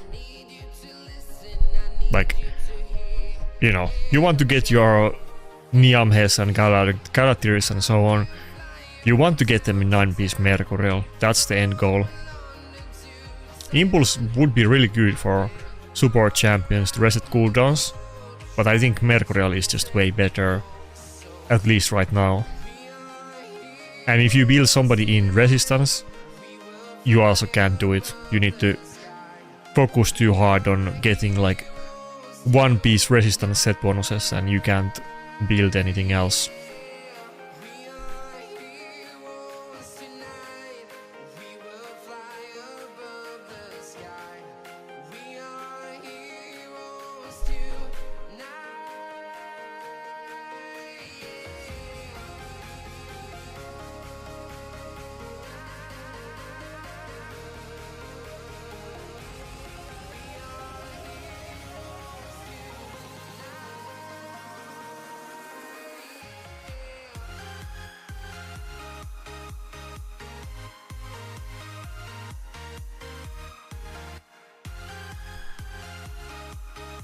Okay, my Skinwalkers is not 100%, don't roast me too hard. We can auto 21, but it's very RNG and I can barely do it. Oh fuck, I changed the... Okay, I can steal these. I changed the sets recently, so I don't really have like... The sets are all scrambled because I changed them today. I used to have separate sets for different Nukers, but now Mario sets is like stealing from every champion.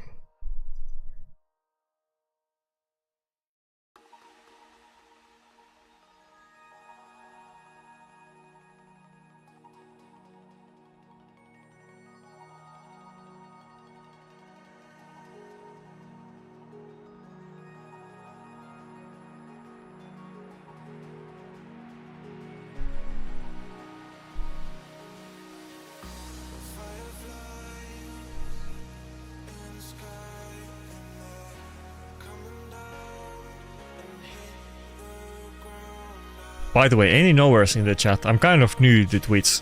How do you even raid other people? I've never done it. Let me go to Authentic's channel. How can I raid him? I don't even know how you do it. Not unfollow. No. Anybody knows? How can I raid Authentic's Twitch channel? I literally don't know.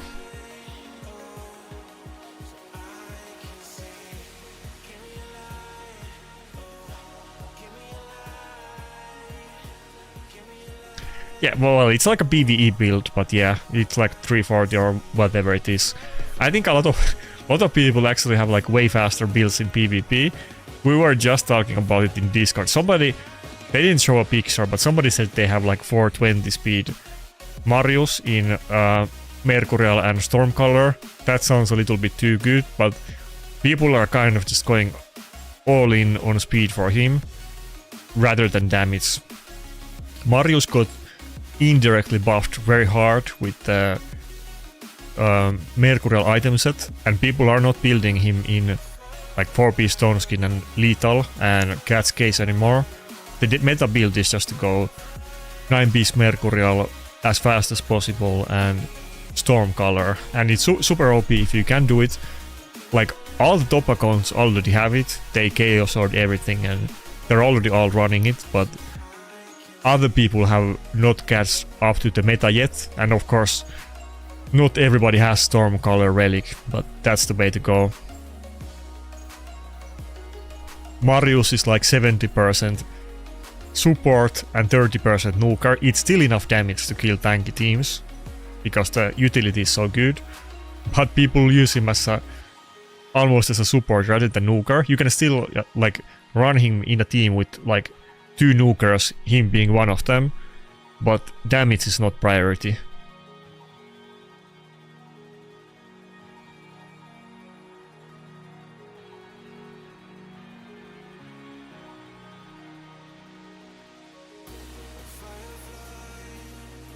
Okay, let me see how you do it.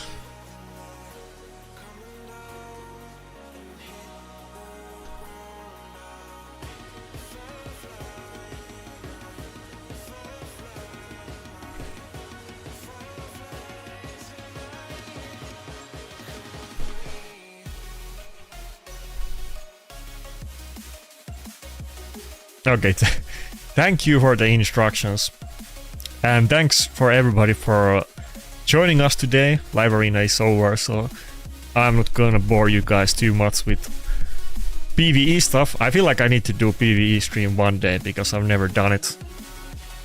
But not today, we were just in it for Live Arena. Maybe next time.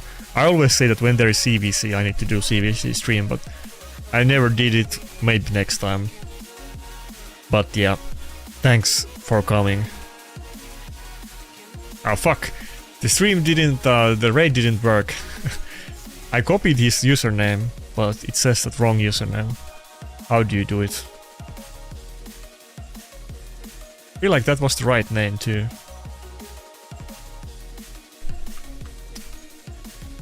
/raid gives me the command.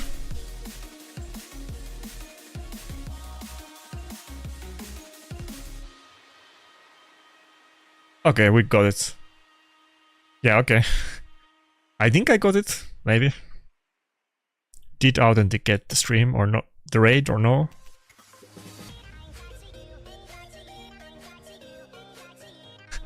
I don't know if I even did the raid or not.